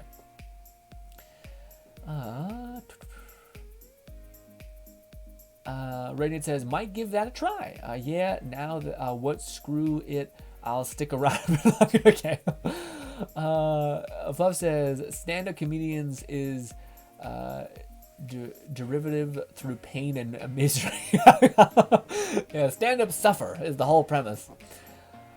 So most true comedians can essentially come back from such negativity. Yeah. But I think that's one thing you see a lot of people, because I do agree that you can't really cancel people. You kind of choose. I do think people can like handle a cancellation so poorly that it corrupts the fan base. You know what I mean? Like the way you approached somebody's criticism of you was so bad that it made me think less of you as a person because of your reply. Yeah, like you'd be better off just like ignoring it, I guess, because that way the version of you in my head will stay the same. That's where I think some people fuck up pretty bad on that. But yeah, largely I think it's the psychological element of so many people hating you, which I don't think people realize. Like, and it's funny because I heard a person argue this in a clever way, which it makes sense that we're so much more focused on like a negative criticism to us than positive, because negative criticism would be relevant if you were in a tribe. So if you were in a tribal setting back in the day of hunter-gatherer, whatever bullshit, or even in like a job, it could be everything is kind of various versions of what we kind of used to have. But say you were in an environment where people thought you were great, but there were a few people that really despised you. That's a problem. That's like a person could poison you. That's a person could like genuinely inhibit you. Like this was not just like, oh, this, Sarah, people used to be violent. You know what I mean? Like people used to be really violent and petty, and like, it used to be about resources. So like if a person did dislike you or criticize aspects of you and make it clear that they disliked you, then that's a problem. You better look at that. You better acknowledge that. You better try to fix that or stop that. So your brain is kind of keyed into noticing those things more than the positive. That's really not the same thing as boycott, Grin. What, cancellation or boycott? I think so. I think when people say like you should cancel or you should boycott, I guess boycott maybe would be indicative of an organization, but I think a YouTube channel could be involved in that same way. If Game Theory had a Game Theory, I wouldn't consider it to be a creation, but kind of like a consolidation of kind of formats, I guess.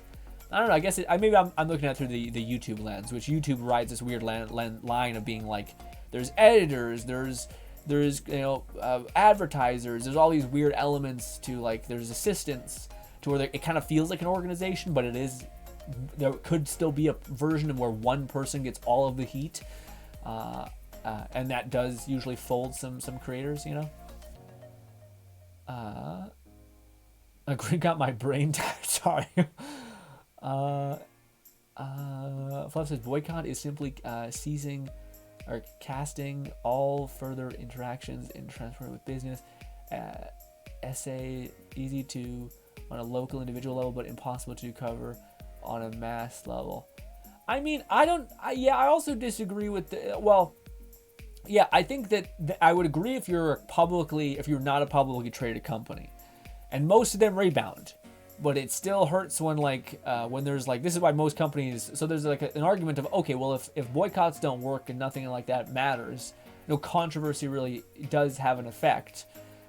Maybe we're talking about 5 different things though. Maybe it's like the phrasing would be controversy then. Yeah, well, regardless, my thought would I think a boycott could be considered a controversy, same situation, where people like, Pizza Hut, let's say Pizza Hut.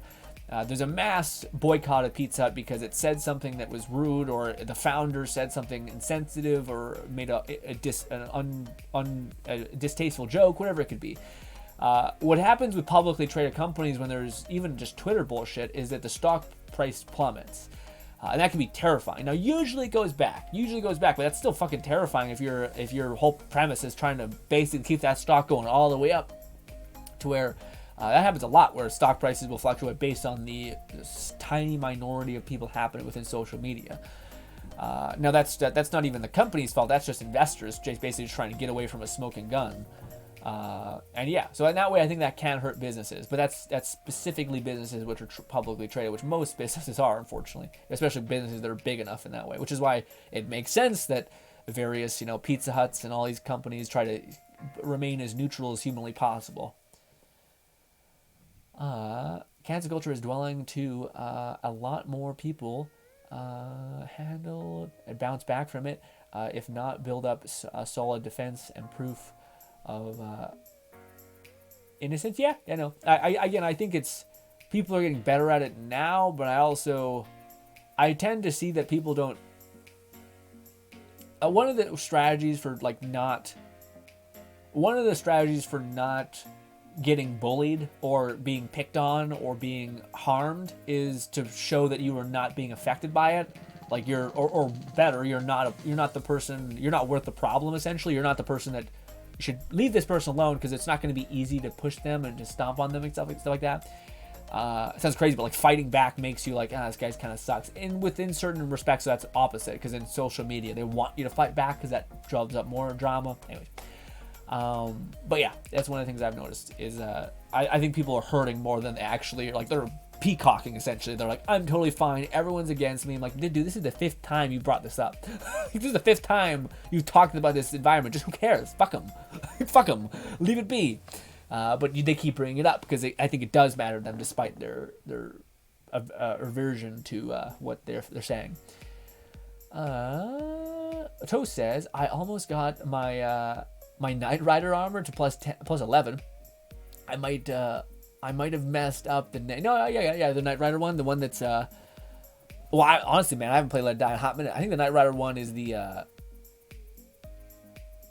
is that the one that's like a cool bulletproof vest type of armor?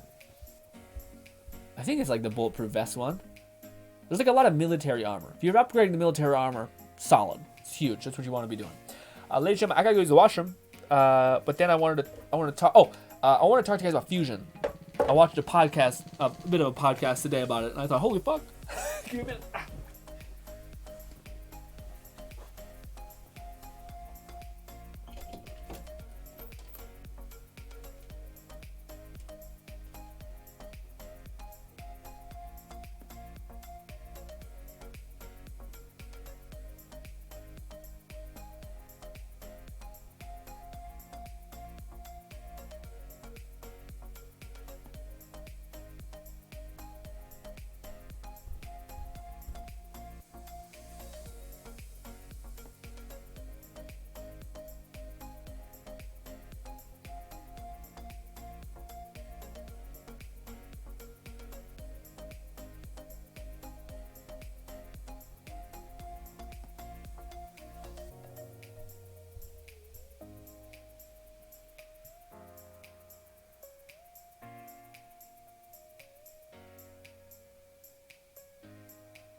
Oh, my heart. I'm back. Oh. Wearing blue pants today. Daring. Let me finish this coffee. Hydrate for rating will do. Also, let me move my goddamn mouse cursor. I can't read. It's like there's basically when you hover over a thing, it has this moderator tool thing that pops up, and I couldn't read people's full message. I'm not sure if you noticed that, Fluff, but right around the same time, I always stopped reading that word. Alone says, also, Nikki Goddess of Victory update. I am currently on chapter 11 of my character. The one I use anyway are level 100. I also got a new character Her name is Viper, and she's so hot. I also got her in the first 10 poll, bringing my total SSR count to 17. Do they do a thing in that game with dupes? Or is that also counting? Because, yeah. Is it the Tower of Fantasy situation where having all of the characters is awful? It's an awful idea. Well, it's either you have all the characters, you have one that's a lot, you know?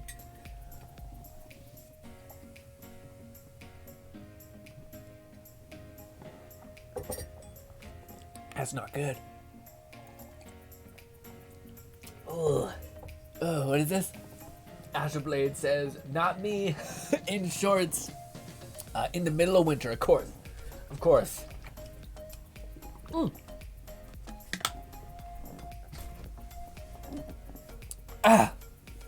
So for those of you guys who don't know, there might have been something that happened with me recently. I might be 26. Anyway, but I wanted to start my right. Okay. So what I ended up doing was I heard on a podcast. Thank you, Ashley. I heard on a podcast that the benefits of basically exercising in the mornings, as well as cold showers, which I've heard the benefits of cold showers, but not when it comes to waking up. So people want a clarity of mind when having cold showers is good, because apparently how your hormones work in some way is you wake up and your body gets warm, and then it cools over the duration of time throughout the day, and then so if you have a cold shower in the morning, and you have a bunch of cold water on your head specifically as it's falling on you, it makes your body what do you call it? It makes it compensate, basically. So the cold water makes your body get warmer to compensate from the cold. So you have more mental clarity and all that stuff. So I did that for this whole week. I woke up at 8 or a little bit earlier. I exercised. Then I had a cold shower and I started my day.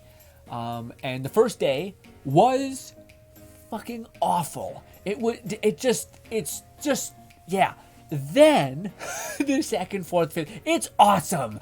It's so good. Not only do I feel like I have way more time, but the cold showers have zen. Also, so I do the cold showers for 2 minutes basically. So I wipe off the sweat off my body after I'm working out, and then I turn it cold for 2 minutes. I stay in the cold for 2 minutes. And the first day I had it happen, I was like, man, I feel fucking zenned out. I haven't had doing cold showers in like almost a year, I think. And then I feel real zenned out, calm, and then I ended up what was it called? The third day came and I did the cold shower. The fourth day came, I did the cold shower. I'm on the fifth day, and it no longer gives me that feeling of like bliss in the mind. You know what I mean? It kind of sucks. I kind of miss the feeling. I think it's just like stress hormone in your brain that like it's so taxed, and then it like releases something to compensate from that. So then you have that for the whole day. But now I get hit by the cold water, and it doesn't even like, my skin doesn't even like contract. It just kind of sits there and immediately closes up. Like it no longer feels that cold anymore. So I'm like, oh, this is it. This is the journey of like, oh, I need that fix again. I'm gonna jump in a lake. I'm gonna jump in a lake. I'm gonna jump in a tub full of cold. I get but also I get the thing where people can say they have like a 10-minute shower. Like Lone says he has a 10-minute shower in the cold, and yeah. To me, it's like, it just becomes not even cold anymore. It becomes kind of like nothing, you know? And I'm like, well, I don't want that. I want the feeling of like cold shock proteins, basically. But yeah, anyways. Toe says, it's a military armor, I see. Has a giant night visor goggles. Okay. I think I know what that one is. Yeah. Is that the classic, I think it's is it neon? Because there's like a certain TDM armor that you can get that has like crazy durability and also like one of the best in the game because it's just resistant to guns, and that's like the main kryptonite up top side. Ashblade says, I'm eating shorts there. Rainade says, oh yeah, speaking of winter, all the trees are all covered in snow around here, and it looks so pretty, which is really nice because it doesn't snow here very much. What do you call it, Rainade? I was going to say, we have a little bit of a scare in Canada on the topic of that. In Canada we have like this fog that came in, and it's super cold here. So like all of the trees are covered in this beautiful, beautiful like frost splintering, like a spiky tree. I don't know how to describe it. It's like frost. Like frost builds up and it kind of has like these weird, jagged, long sticks kind of popping out in random artistic ways. Well, we have that all over all of our trees. It looks spectacular, but also it like the sun finally peers in and it hits all these, and it just makes the trees look like they're glowing because of these tiny little like threads hanging off them. It's gorgeous. But we're also terrified in Canada because apparently there's something happening within like Alaska right now or something, where there's like this cold cloud type thing that's looking like it's gonna shift to us, and it's looking like it's gonna be the new record for cold for like a week straight. And it's like if you go outside you'll probably die kind of cold. Like it beat our highest record, which our highest record where I live is it got to be the second coldest place in the world at some point, which is including fucking so death bad, not good. So now people are saying it's gonna beat that, so it's gonna get real bad. It's gonna get real bad. If there's a week without streams, it's because we're fighting for our lives. All that. Mother Nature's scary. Fluff says, I might need to consider starting to do cold showers either after I get home from work or if I have time before I go in. Yeah, Matt. What do you call it? That'd be great, especially for like your joint health and all that stuff, because it does feel like regenerative for sure. If you could, Fluff. I don't know how applicable it is. I don't know. I wonder how easy it is to get to a cold plunge. I imagine it's pretty difficult. Saunas are more prevalent than cold bodies of water, but yeah. Regardless, yeah, shower would be great. But I think if you wanted to get like some superhuman freak shit, it would fix up your feet and make your joints all much better, all that stuff, it'd be a cold plunge because it would release cold shock proteins, which don't really happen when you have cold showers. I think it happens at first, but then your body just adapts too quickly and your skin closes up better, and your body doesn't need to release that because it just isn't good enough at staying cold for long enough. Also, Grin, August 20th, happy birthday, Grin. Thank you so much. I can't really see the message. Raiden got cut off a little bit. I'm gonna be 24 in April. Oh, okay, 24 years old. She 2 years behind me. Raiden.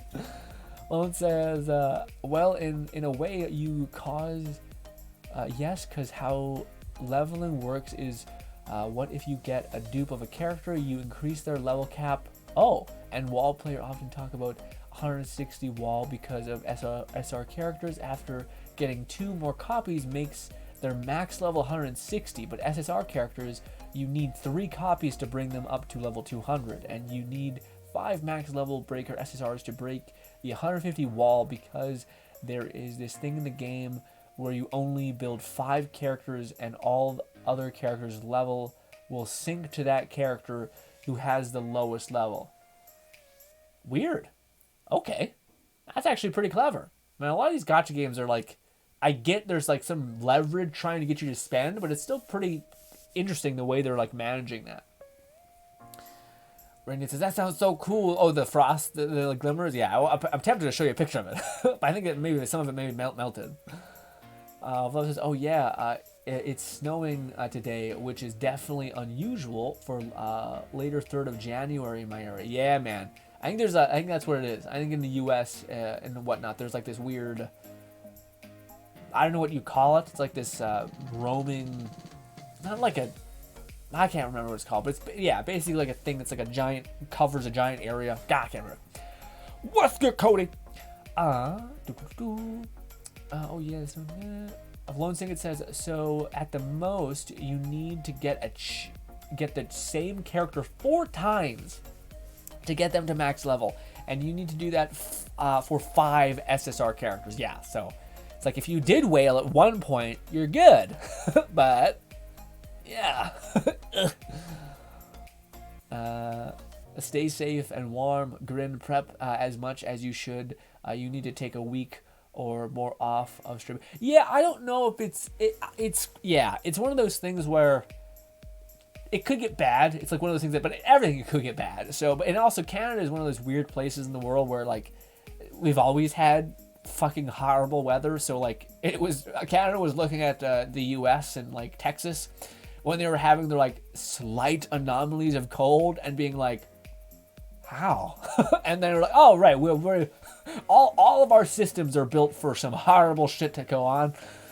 I don't know. This is pushing it. Like, this is getting real bad. Like, it's, again, like, there's certain levels of cold to where you don't go out.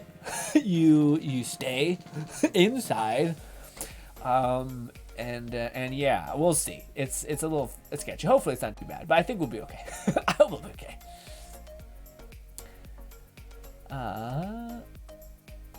Cody says, hey Logan, you see Monster Hunter Rise released on the 19th, but how are you doing? I'm doing good. I haven't seen the Monster Hunter news. I heard Monster Hunter is always one of those games that's great. I did see, this is kind of a weird thing for me, just a side tangent. I've seen that RX, the guy who started it, one of the guys who started it, left his channel in pursuit of other things. And I thought, well, goddamn, I don't know, man. I think we're getting to like the age of where like people are they've either made enough money to where they can retire, or they're just completely over this like job, basically the content creation job. And I don't know, man, I'm kind of numb to it. There've been so many in this last 4 years where people have just gone away, people who have just stopped doing the things, and yeah, it kind of is a little somber. I'm a little numb to like creators who I think are wonderful, kind of being like, hey, I'm done. You know what I mean? And I'm like, okay, well, all right. It's unfortunate, but you did good, thank you. And yeah, it feels a little weird, but yeah. But yeah, I've seen, I've heard nothing but wonderful things about Monster Hunter Rise, but I'm waiting to, we already got a lot of games to play, especially with VR. I'm kind of holding my cards to my chest, Cody, a little bit. Fluff says, a cold front, maybe. I kind of think it's not like a blizzard, it's like kind of like a thing that gradually moves. I can't remember what it's called. Climate, maybe? Like a weird storm type of thing that like, it kind of goes around the globe and moves. Maybe it's a cold front. I don't know. Lone Seeker says also, that's not all. The character doesn't reach. Oh, that's not all. The character doesn't reach the maximum potential until you have 7 cores, which means you need to get 10 times 1 time for the original 3 to get a max level of 7 to get 7 cores, which will provide a stat increase of 2% for every core. Yeah, at this point, I can't. At this point, you've lost me. I'm not, all you might want to explain, I'm already, it's too much. Okay? Unless I'm in the shit of it, I'm well gone. But I appreciate you taking the time to explain it to me. I think I get some of it. It just seems like there's various methods to leverage people getting a copious amount of them, which, I don't know, as much as I like anime games and as much as I like the RPG formula, it kind of makes me sad that, like, as much as I have my own little kind of grievances or frustrations, and I would hope that this game is this way and that game is that way. When it comes to Forspoken, or even Hogwarts Legacy, I'm sure there's going to be some gripes that we have with it. At least it's a fucking game. At least it's a game where it's all there for you. It's all there to level up. The leveling is built into the foundation of the game and for its optimal fun factor, not its monetary factor. So as much as I like the gacha games, I do think people should be more generous with games that are just full-priced experiences, or at the very least, if they're pay-to-service games, at least they're not scaled so heavily for monetary buying. You know? Yeah. So I don't know. To me, yeah. The gacha system at this point I'm getting pretty exhausted by, and I haven't even gotten fucked over by it. It's just, to me, it makes things so much more complicated. You know what I mean? Whereas beforehand, like, even I get the fact that you want to make money and all these things, it just makes things like, I get you're trying to maybe make a way, like in a complex system, if you understand said system, you can basically make a system that you can leverage. That, like, so a free-to-play person can like get just as much as a paid-as-a-service person or a pay-to-win person. Or even close to, if they understand the system. But it's also exhausting to have to understand every single cooldown, every single system, just to be able to leverage it, just to be able to, yeah. And the game is making billions of dollars, so like it's just, there's so much incentive towards games like that, to where it's rough. You know, I mean, it's a little tiresome.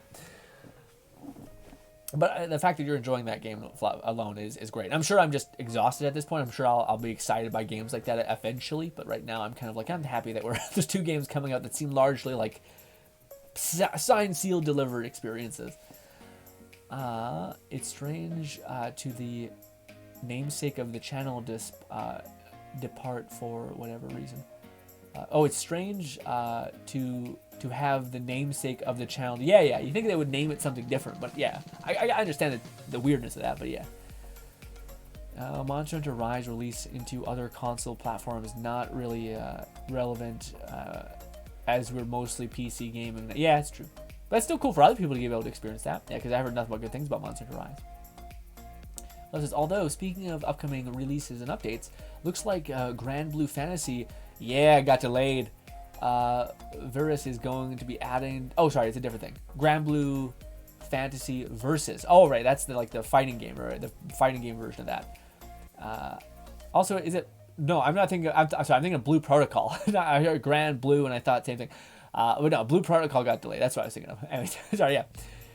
Grand Blue Fantasy Versus is getting an additional fighter coming, a game catalog soon. It's getting rollback netcode update, crossplay, and a big improvement. I've definitely been enjoying Arc Size fighting game. The characters of Grand Blue Fantasy are pretty... Yeah, they look great. I remember seeing gameplay a while ago, and it looked fantastic.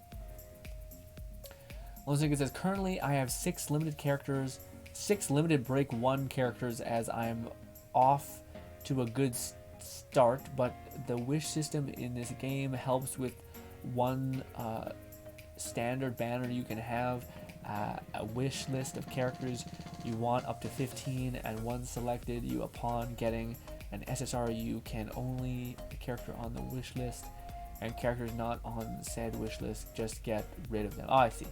That's cool. I guess it's nice that there's... Yeah, I don't know. It's nice that there's a way to like say, these are the ones I would hope to get. But yeah, it just still feels like I need this. I need this month of like actual game. Because I'm not in the mental place to be like, that's a good deal. Because I'm like, I don't know, man. I don't know. Again, I don't want to take the fun away from Lone having a clear good time with this game, etc. And I love the format too. I think you get exhausted by things. I think I'm at that point with gacha games, which is funny because I've taken a break from them. I think maybe that's the issue though. Maybe it's when you distance yourself from something, you kind of realize, it's hard to see things when you're in it, you know? Although, I don't know if that's fair to say either, but yeah. Also, it's such a weird way you heal in this game. Like, your little gross little hand thing sucks on a little capsule. Anyway. But I did want to talk to you guys about something. I recently watched a podcast about fusion. By watch a podcast, I mean watch the beginning part of the podcast and want to watch the other half. Anyways, but it was about fusion energy, and I wanted to ramble at you guys about some of the things I heard from the podcast that I thought was interesting.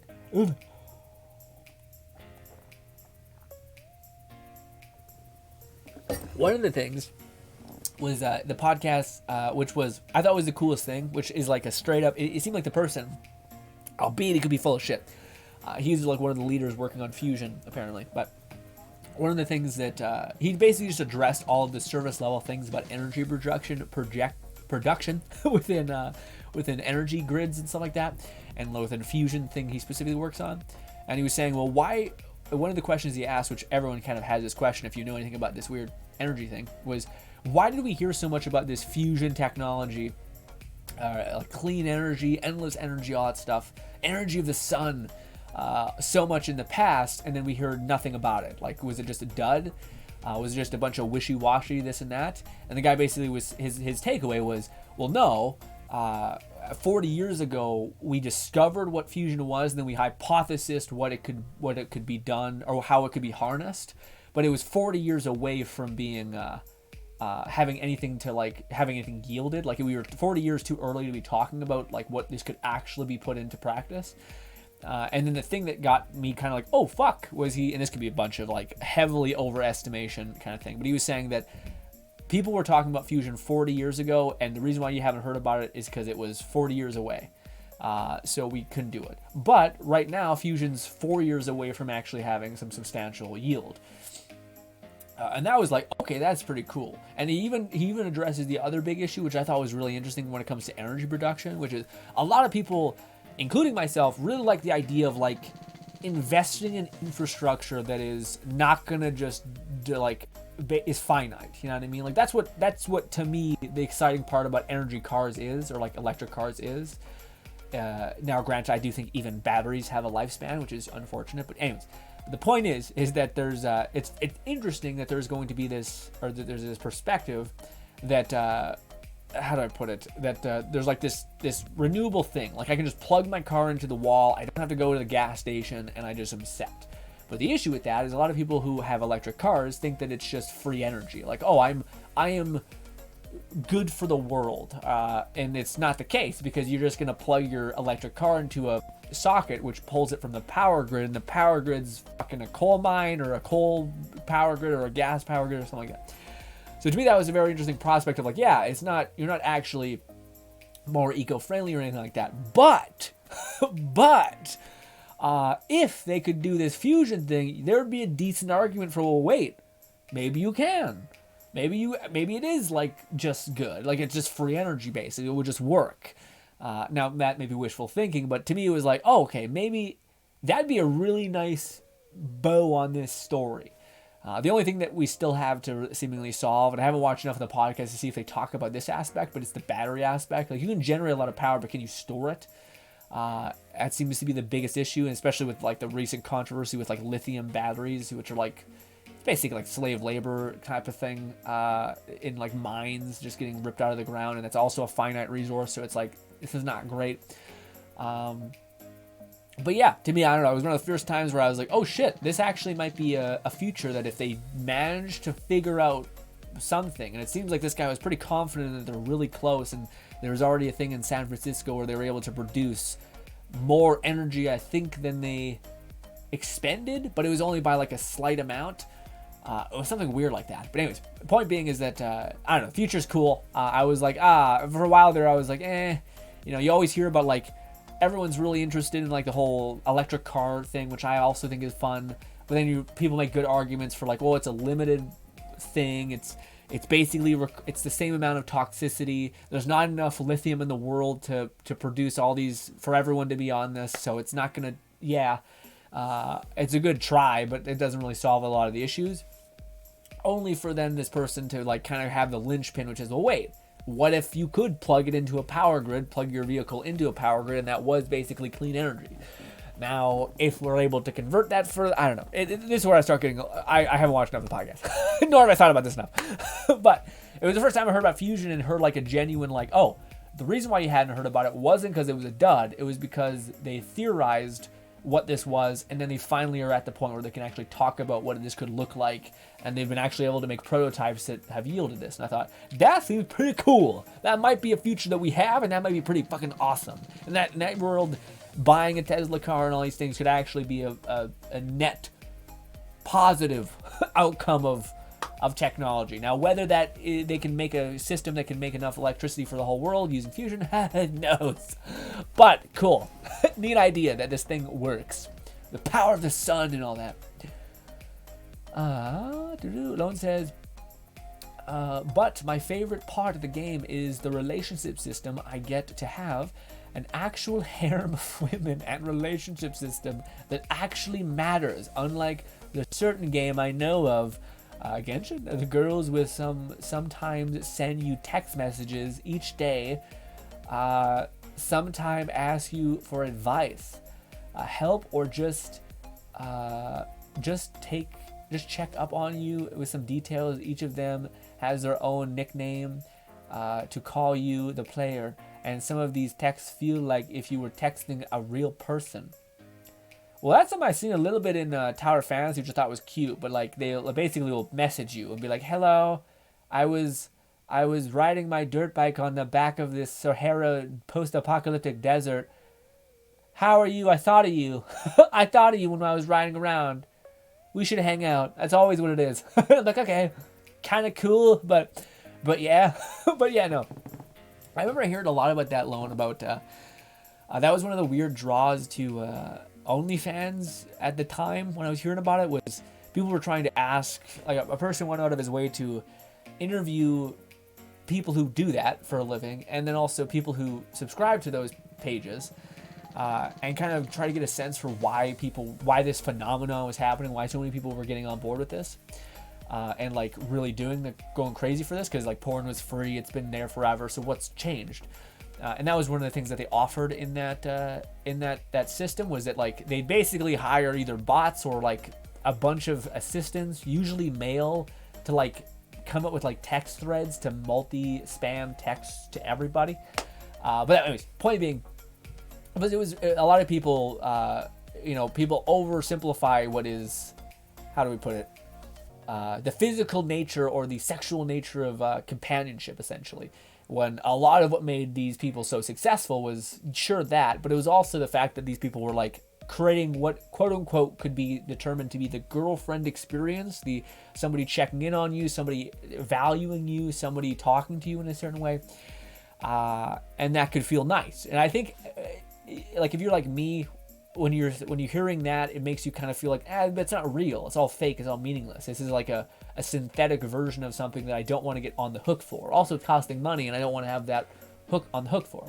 But similar to probably Loan, if it's in a video game, it's disconnected enough to where it's just kind of a fun mechanic, but you still get to have some of the pleasure centers of that being nice, you know? So I think that's interesting, as in terms of that whole thing I remember hearing about a while ago. But yeah, that's my favorite part about every video game, man, is like any RPG that has companion quests. To me, it's awesome. I love that. That's why I think Forspoken's story I'll actually enjoy. I probably won't enjoy the ravenous conversation about everything, but I think I will enjoy the British man talking to you. In fact, I wish they would just do like you play a mute and you lost your voice, but the British guy is basically, he understands you and he's talking to you. Because that's always a fun trope to me. What's good, Rasta? Rasta says, hey, Grill, what's good, Rasta? How are you this fine, fine day? What's been happening in your life since we've been apart? The tea does not taste good today. Oof. Also, what else did I want to talk to y'all about? Oh yeah, quick update. We are, again, just want to reiterate this. We'll probably be streaming at next week, Tuesday, 1 p.m., and playing Forspoken. Mind you, that first stream, I'm probably going to be dog shit. I'm probably not going to be good at the game because I'm not going to have any time to play it. But then I'll try to play it after we're done streaming more, get better at it, grind some stuff. Don't know what we're going to do really. We're just going to play it a lot on stream for a long time. I'm not sure if we're going to do the God of War treatment because I think it's pretty long. And yeah, but yeah, we'll see. We'll see what happens. Talked to you about the fusion thing. Thought it was cool. A whole week all right, talk to you guys about waking up, working out, then having a cold shower. The working out in the morning, man, is definitely weird. You always feel numb, like your body hasn't woken up and like figured out how to move yet. Okay, Rasta says today was wild. What was wild about it, Rasta? What was wild about it? Do. Also, I kind of, what do you call it? I'm taking a step back from the Mind Palace of Madness channel, kinda. I realized that I had a false sense of security when it comes to Tower of Fantasy thumbnails, because Tower of Fantasy has so much awesome to look at base thumbnails. Like, it was just really easy to make thumbnails in that game because everything looked beautiful, basically. And they had so many artists that were uploading like pictures of their characters and shit. So it's just incredibly easy to make a thumbnail that looked nice and clickable, etc. But then when you get to other places that have very little thumbnail real estate, you have to make everything that you want. I need to get better at it, basically. So I'm taking a step back from Mind Palace of Madness to kind of every morning start to like do more recon research for thumbnails, CTR, click-through rate, essentially. And yeah, I'm still gonna make content when it comes to Tower Fantasy, when it comes to VR stuff. It's just it's my main focus is gonna be on making sure I develop that skill enough. I realized that was my kind of takeaway for this year, is making sure that I grind out the base, because it's kind of a cool thought experiment that I enjoy, which is like, if you find yourself struggling with what you ought to do, it's best to use the thought experiment of, okay, well, if I had a dear friend that asked me for help specifically on what to do, first of all, how would they phrase the question? And second of all, what would be my best advice for them? It's a way to disconnect yourself, because sometimes giving yourself advice isn't the same thing as giving your friend advice. Either you're too hard on yourself or you don't take this stuff seriously. And to me, one of the things that if I had someone that came to me and said, hey man, I really want to get into YouTube and I want to be good at it, what do you think I would need to work on or do in order to do that, to be good at it?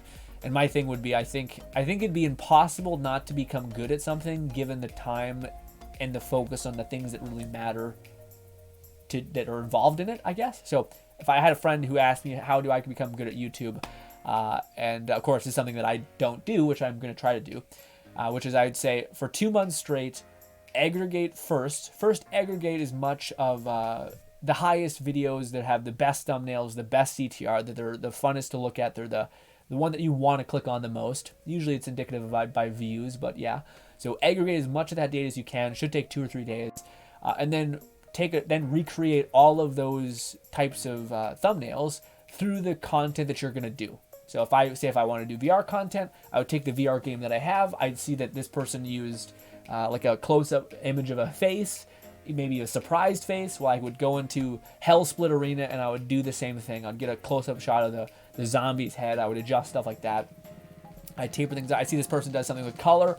I'd go into Photoshop or whatever, try to customize that, and just basically keep over and over and over again trying to emulate all of these things. I wouldn't have to upload any of the thumbnails I made. It was just trying to get in the practice of saying, okay, I know how to do all of these things, and also I've seen a fuck ton of patterns that I've seen that for whatever reason, when people smile in thumbnails, when people have an excessive expression, when close-up of faces, when there's 2 subjects, etc.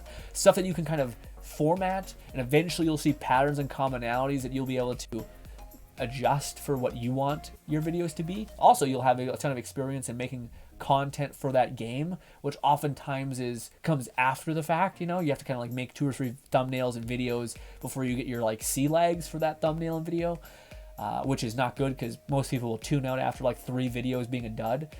But my whole thought process was, what would be hard to not see an improvement? Well, if you spent 2 months just focusing on CTR, if that was your main goal, because the idea would you spend 2 months just focusing on CTR, making the best title, making the best thumbnail, and then you would go and try to get the best engagement possible. Same thing, get as much data as you possibly can for the most engaging videos ever, and then write down what they do, and then just try to emulate what they do through the version that you would do. And then eventually you'll combine 5 different types of things that people do to make something engaging, satisfying, and interesting, and you'll have it. But the whole point is that if you blow up things within a time period, if I give you 2 days to look up the best thumbnails ever and try to emulate them, you could forget that. You could I wouldn't guarantee that person having improved.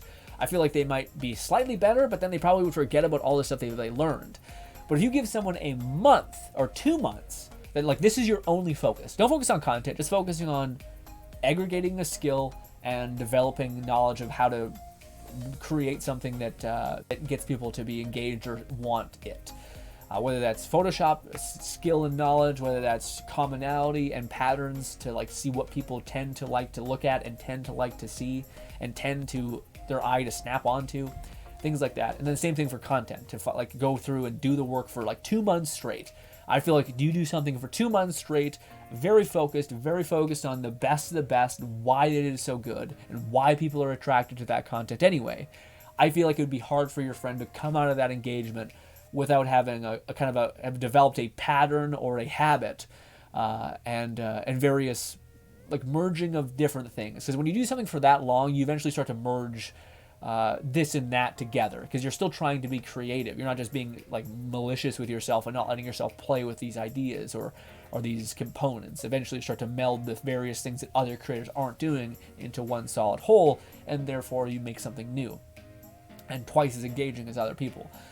And then again, the second 2 months would be engagement, but right now we're on CTR, because that was one thing I noticed is I felt like our videos were okay. Well, first of all, there's a lot of problems with our Mind Palace and Madness channel. One of them is that the biggest problem, I think, or the biggest thing that I needed to answer with our Mind Palace and Madness channel is, how do people find your content?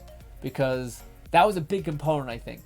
to our videos. I don't think anyone was even looking for those. Like, I was making videos of Boneworks and all those things. And even when we streamed Bone Lab, we had a bunch of new people come up because it's a searchable, interesting game right now.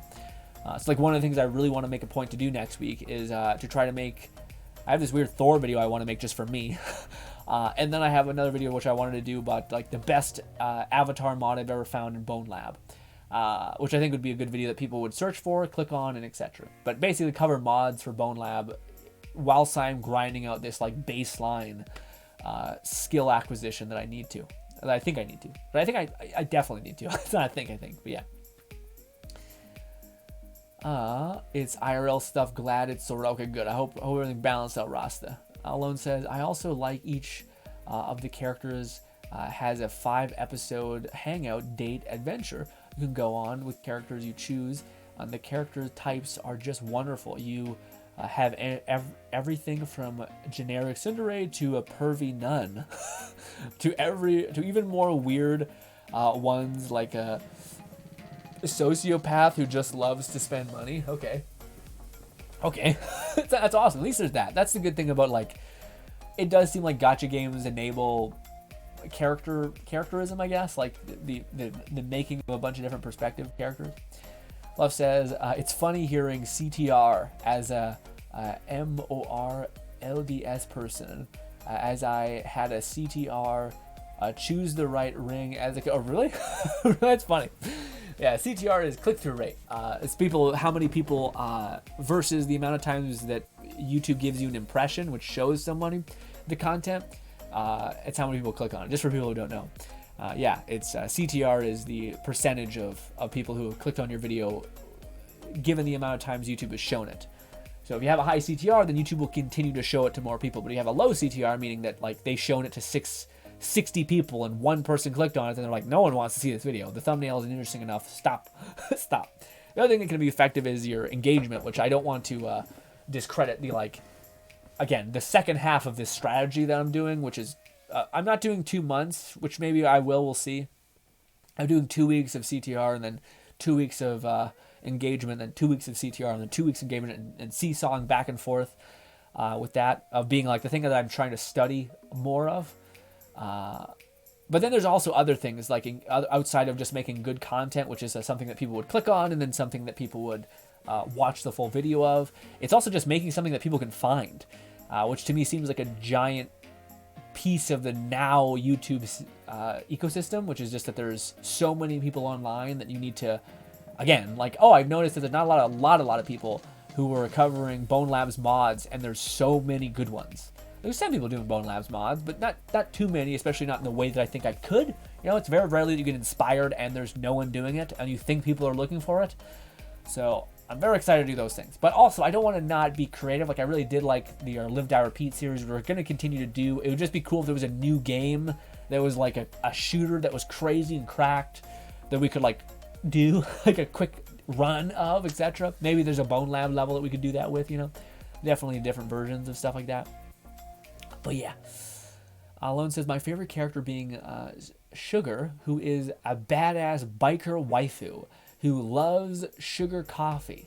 Most of her conversations involve her wanting to go to a motorcycle ride with you, even saying at one point riding down a road as a sunset sounds like a perfect setup for a kiss, and the player you is like, maybe another time with any immersion is yeah. I was about to say, to me it is law in these games where like, yeah, but you can't.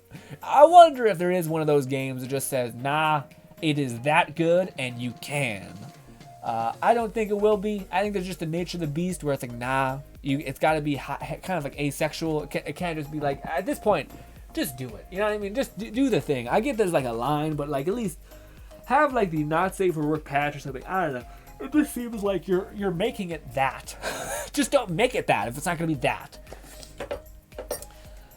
Is there anything else I want to ramble at you guys? Let me see.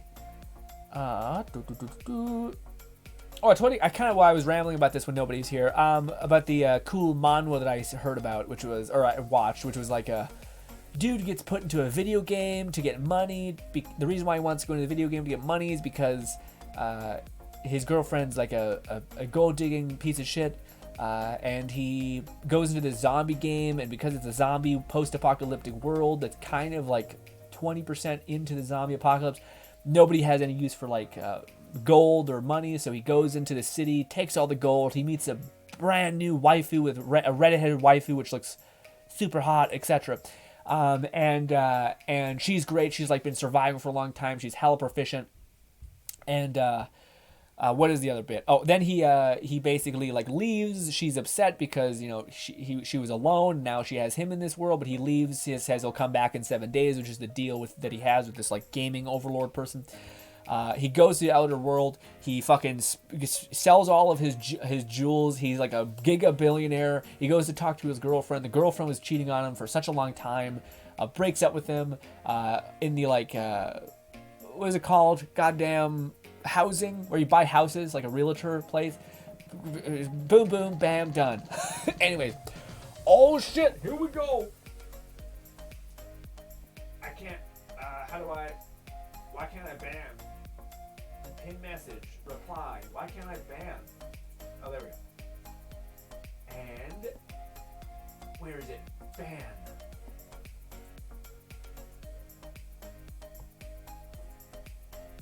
And ban.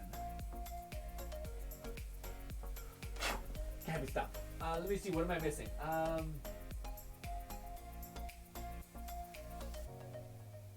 Okay, good. Nothing message. Got it. Thank you, Fluff.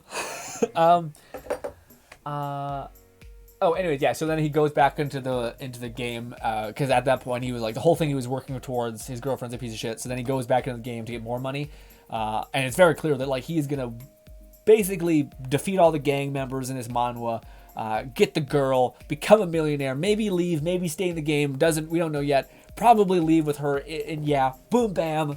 Boom. Good ending. Can't wait to watch it. Although Nub is making me really tempted to do the thing that I never thought I would do, which is read a manga or a manhwa. It's the resurrection hero person, which I don't know. I don't know what to do yet. I want to, but yeah. Lone says my favorite part about the character is her two partner, Milk, who loves fighting and loves milk, and Pharma, who's sleepy waifu who loves cream coffee. Why her name is Freema and not Cream, I will never know. It's weird. Again, I wish it sounds awesome, but in my head I can only envision so much. You know what I mean? The biker, the symbolism of I spat everywhere. Symbolism of like the biker going off on the distance, and then them being like hella flirtatious, and your character like, I'm not having it. Get away from me. It was palpable. I got that bit, but the rest, I'm not sure. Didn't really. Yeah, I feel you have to be there.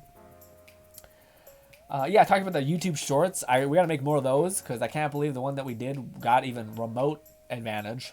Got 1,000 views in 3 days. What?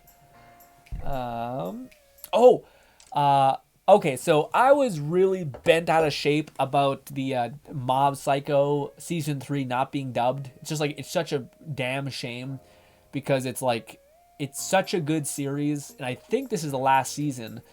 Why not just end it as like a complete package? To have like the last season be disjointed where the main character is no longer voiced by the same character. I know some of you guys watch sub, but imagine if there was like a completely different sounding Japanese sounding it would just be weird. Especially when you listen to them for 2 seasons and it's the last season. So that just sucks in general that Crunchyroll didn't let the guy who dubbed Mob beforehand back in because he wanted even just a humble communication with the unions. He would say, I would do it, I just want you to talk with the union people, that's it. Then you don't have to agree with it, you just have to take a meeting, and they refuse to do that. Which to me is very worrisome for the future of anime and stuff like that. Like I like the things that are getting dubbed. This is a very good reason why a monopoly shouldn't be a thing. Because Crunchyroll has got so much shit, has got such a lockhold on all of this stuff, and the fact that they can choose to just do that to a series, just like break the dub like that, is like, oh, this sucks. Like, I like the fact that Crunchyroll is dubbing things consistently, and that's nice now, and all the dub quality is pretty good. But I don't like the fact that, like, there's no one to be like, hey, what do you call it? Like, we should have went with this other service provider to dub the video or whatever. It's just unfortunate. Again, in a perfect world, they would have just fucking got the guy to dub it the last season, work with him for the last fucking season. Also, they could have just gotten, like, if they do want to reboot the series, which I don't know if this is the last season. I heard a lot of people say that, but maybe it's not. But regardless, if they didn't want to do a spin-off with him as an adult, you could just get a new voice actor at that point, because adults sound different than kids. Like, it makes sense. Anyways, point being, I started watching episode 1, and I was like, man, this sucks. It just doesn't sound like the guy I know. Mob Psycho is season 3 and Mob Psycho, the anime, is so good that it's kind of transcends the extreme hard barrier for me, at least, to enjoy when there's just something that's so similar that you've grown up with is disconnected. You know what I mean? It feels terrible. It's not like a side character. I can get a side character being like, some weird things happened, didn't work out. But the main character being a voice change this late into the last season is just ridiculous. And everyone's pissed. If you go look at the comments of that episode, everyone's just fucking shitting all over Crunchyroll, canceling their subscriptions, which I don't think anybody did. But yeah. But regardless, I just got to the point I want to talk to you about is I watched the final episode of, I watched the episode in season 3. It's not spoilers. I watched this episode of season 3 that involved Dimple, and oh my god, it is. It's been a minute since I got teary-eyed, where I didn't cry, but my eyes got water, and I got like, okay, okay, that is a lot.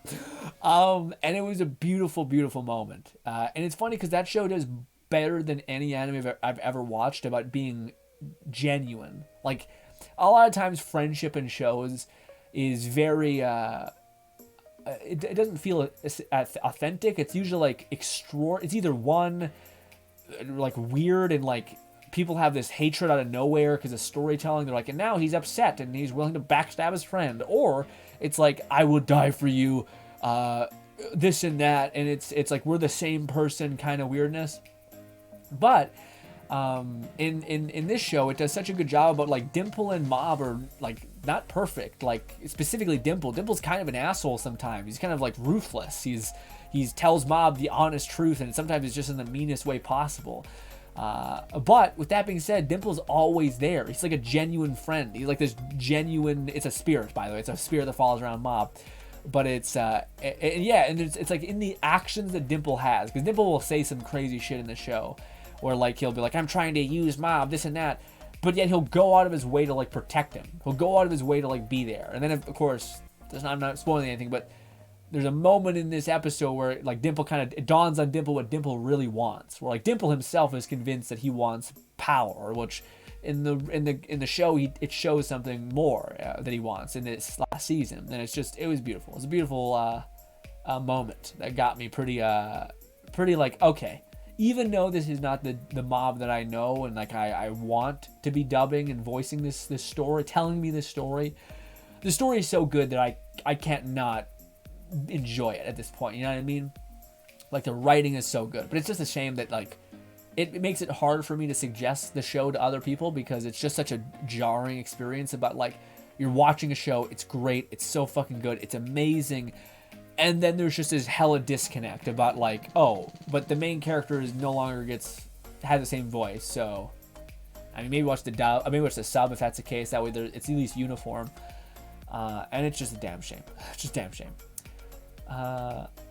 Alone says, I need to give Mob Psycho. It's so good, dude. I will say though, Alone, if you are going to watch Mob Psycho, I would advise, let me know like when the night is you're gonna watch it, because I would like to send you a video that kind of describes why the show is so fucking amazing, because I think that there's maybe not. The reason why I want to do that is because I think there's so many things in the show that people will miss that makes the show spectacular. And it's like, it's oftentimes like it's philosophy that I didn't pick up my first time watching, and I tend to be pretty good about stuff like that, about like looking for because I make videos about stuff, so I try to like explain them, and I try to dig into them probably far too much and take them way too seriously. But this show I never really did that with, because I just thought it was going to be a cool zero to hero power fantasy show. And it's way more of like a beautiful test case for human struggle and like meaning and stuff like that, which you would normally not get. I don't think. So to me, if I could send you some videos which make it like, to me, make the series much better. And it also starts giving you an eye to look out for stuff like that, like the deeper meaning behind. There's a moment at the very there's a moment in the show where it's a beautiful moment, but it's a moment where somebody tells Mom that it's okay to run away. And it's something that, like, in so many shows where you see this powerful beast of a character, and everyone knows Mom is like a god. It's not like someone's like perceives him as weak and says like, well, no, you should run because you're weak. It's like, no, you shouldn't have to deal with this. Like, you're a kid. You shouldn't have to fight this war. Like, just run away. Like, you don't have to do this. You don't owe anybody nothing. And that was a beautiful moment in that show. But stuff like that. But yeah, let me know when you're going to watch it. I would like to send you some of those things. And then you can choose whether you want to watch a lot of it. Because it is a slight spoilery stuff. But that Mob is not a show that, to me at least, has spoilers. It's more of a show that is... Its value is in the experience of the way where it handles its thing. And also the combat in that show is beautiful. Like, the art style is goofy, but they make up for it in combat being just perfectly fluid. Fluff says, unfortunately, not all companions want to walk with... not all companies want to work with unions. I'd imagine they would rather cut ties than go through the lengthy negotiations. It's likely wouldn't have delayed the dub significantly. Well, that's where they fire back, because the guy, I think, knows that. The guy who is the voice actor who dubbed it, he said, I am entirely willing to do the dub.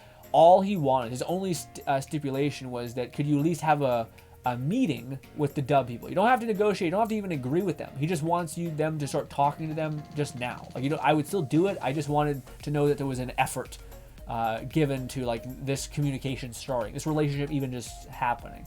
But he had no stipulation that said, like, you need to work with them or through them. He just said, minimum, can you just have a meeting with them? And they didn't. And that to me is, like, yeah, the fact that there's not even a conversation with that. And I do agree that, like, again, there's the reason why there's unions and then there's bosses, is that there's, like, value propositions for the bosses that are best for the boss to have. Basically, unions the scale can tilt too heavily in line with unions where things are insane and, like, super strict. There's no, like, variability for effort anymore. It's like you do the bare minimum and that's what you're given and that's what you've got, etc. There's not any reward for going above and beyond usually. That's what, like, unionization goes. Can't speak. That's not right. But yeah. And then on the other hand, there's a tyrant boss who's like throttling his employees to do the maximum amount of work for the least amount of money, which is also a thing. So it's just there's two sides of the same coin that both, if given absolute power, tend to go horribly. But it's still a shame. I wish they would have found a way to make it work with the mob guy, because it does just make a thing. And honestly, it's like the reason why I would fire back a little bit on the fact that, like, if that was people's frustration with it, of like it would have delayed the dub. If the dub would have been delayed 2 years, I don't think people would have been upset. At least then it would have been a contained package. It would have been ready. Because Mob Psycho has already been on hiatus for like 3 years. So it's like, well, another 2 years? It's, yeah.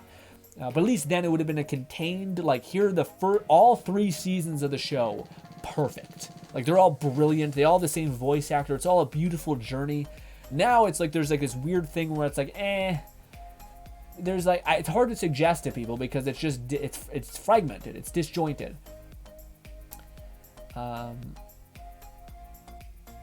Viewers might have not minded the delay, but investors probably did. I don't know, man, because to me, I feel like Crunchyroll has been thriving, like, just insane growth. Like, like, there's so many anime out right now. They're all getting, like, tons of views, tons of, like, their subscriptions have been through the roof, I imagine, especially after consolidating with Funimation. So, like, I don't know. Maybe again, the profit machine knows no bounds. It will always want more profit, but I still don't know if that would... Yeah, if that would have mapped out. But maybe, like you say, maybe the investors don't want... Maybe to investors, unionization is the issue. So they're like, no, don't have any conversation with them. Maybe. Yeah, it's brutal. Ranma 1/2 had a change in the leading VA of Ranma himself in the later third of the English dub. I think in the Japanese as well.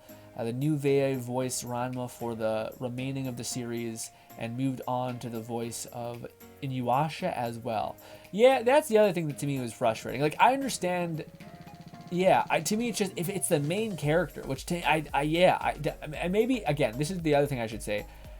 Maybe it's just me because like I don't know, but I really hate it. I really don't like the feeling like because I get attached. What was the one thing that was what it was? Shadow Warrior. Shadow Warrior is the best example to me where I like you grew up. That was such a niche game anyway. So people who would grow to love this stupid, silly bastard who is like this goofball, saying this and that, right? And then the reasoning for like not hiring him was like completely unjustified to me, which is the same feeling I have with this Mob Psycho instance where the guy wasn't being unreasonable. He was saying like, I just want you guys to have a conversation with them. I'll still work for you. I just want to know this is possible. That way you got, I think because he was in the position that like the union people really want to work with them because they know Funimation's dominating the fuck out of the anime market. They're gonna have to bend over backwards for Funimation to like get with them, even if it's just like a sliver of like maybe we should make it so that our voice actors don't have to do like 30-hour sessions or something crazy, or like 8-hour sessions that's like impossible not to detonate your whole voice. Yeah. So to me, like in that instance, it was a reasonable request. And then I thought the same thing with the Shadow Warrior one, or an unreasonable request on Funimation's part. Same thing as Shadow Warrior. I thought it was unreasonable to throw away that person who gave such a good performance for 2 games with the only reason being race, which in a video game, it was just, yeah, it was frustrating. You know what I mean? Fluff says viewers might have not minded, but yeah, but usually it probably is the investors is the biggest thing there that makes everything pivot around. But it was regardless. My takeaway was that the story of Mob Psycho was so good that I still ended up it won me over basically, despite the weird jankiness of a new character, which maybe in Ranma it was a similar bit of business. But yeah. But ladies and gentlemen, that was our stream. Oh, my back, my body, I'm so sore and hurt. Oh, ow. But ladies and gentlemen, tomorrow we will be back with Tower of Fantasy at 5 p.m. Because we still have to grind out that game. I still probably want to do one thing. Well, it's Sunday, so we're probably gonna have to do all the like weekly stuff. Although it's kind of been like an event grind, which is fine. Again, the way I feel about Tower of Fantasy is that I enjoy it greatly. I think I'm pretty taxed out on the I want like a genuine, meaningful experience kind of, which to me is like Forspoken and Harry Potter game. I think that like to me would be a complete experience where I can get lost in the world, and like I always feel like the what is it called? The gacha games have like you can tell where they invest a lot of their structure, and it's like paid as a service elements or permanent services if you're Tower of Fantasy, which is nice. Or again, like the fact that I still feel powerless and I'm grinding and spending my resin almost all the time, and I've yet to get any like matrices, etc. Granted, I haven't been doing too many joint operations, but still, it's brutal. It's still brutal in that way. Lone Sinket says, wonderful stream hangout. Streams are always great. Thank you so much for stopping by, Lone. Thank you so much for stopping by, Fluff. Thank you so much for stopping by, Rainy. Thank you so much for stopping by, lurkers that are hiding there in the background. Thank you kindly for your time. I'll try to hop on in Tower Fantasy tomorrow if I'm awake. It's okay if you're not, but I appreciate you. I hope I can see you. Lone says, I want to do some joint operations tomorrow. Sure. Yeah, sure. Why not? Although, that's the other thing that sucks about Tower Fantasy, though. It's like not only are matrices the hardest thing to get, but they're also like time delayed. So like you can only do it Monday and Wednesday is the only good matrice really. Pain in my ass. Anyways, ladies and gentlemen, love you to bits. Hopefully I can see you again, and goodbye. Also, we were supposed to do like a meme review thing because I hear people are still going strong in the meme review tab on the fucking Discord. Next week, remind me. We'll do it next week. All right, bye. Love you.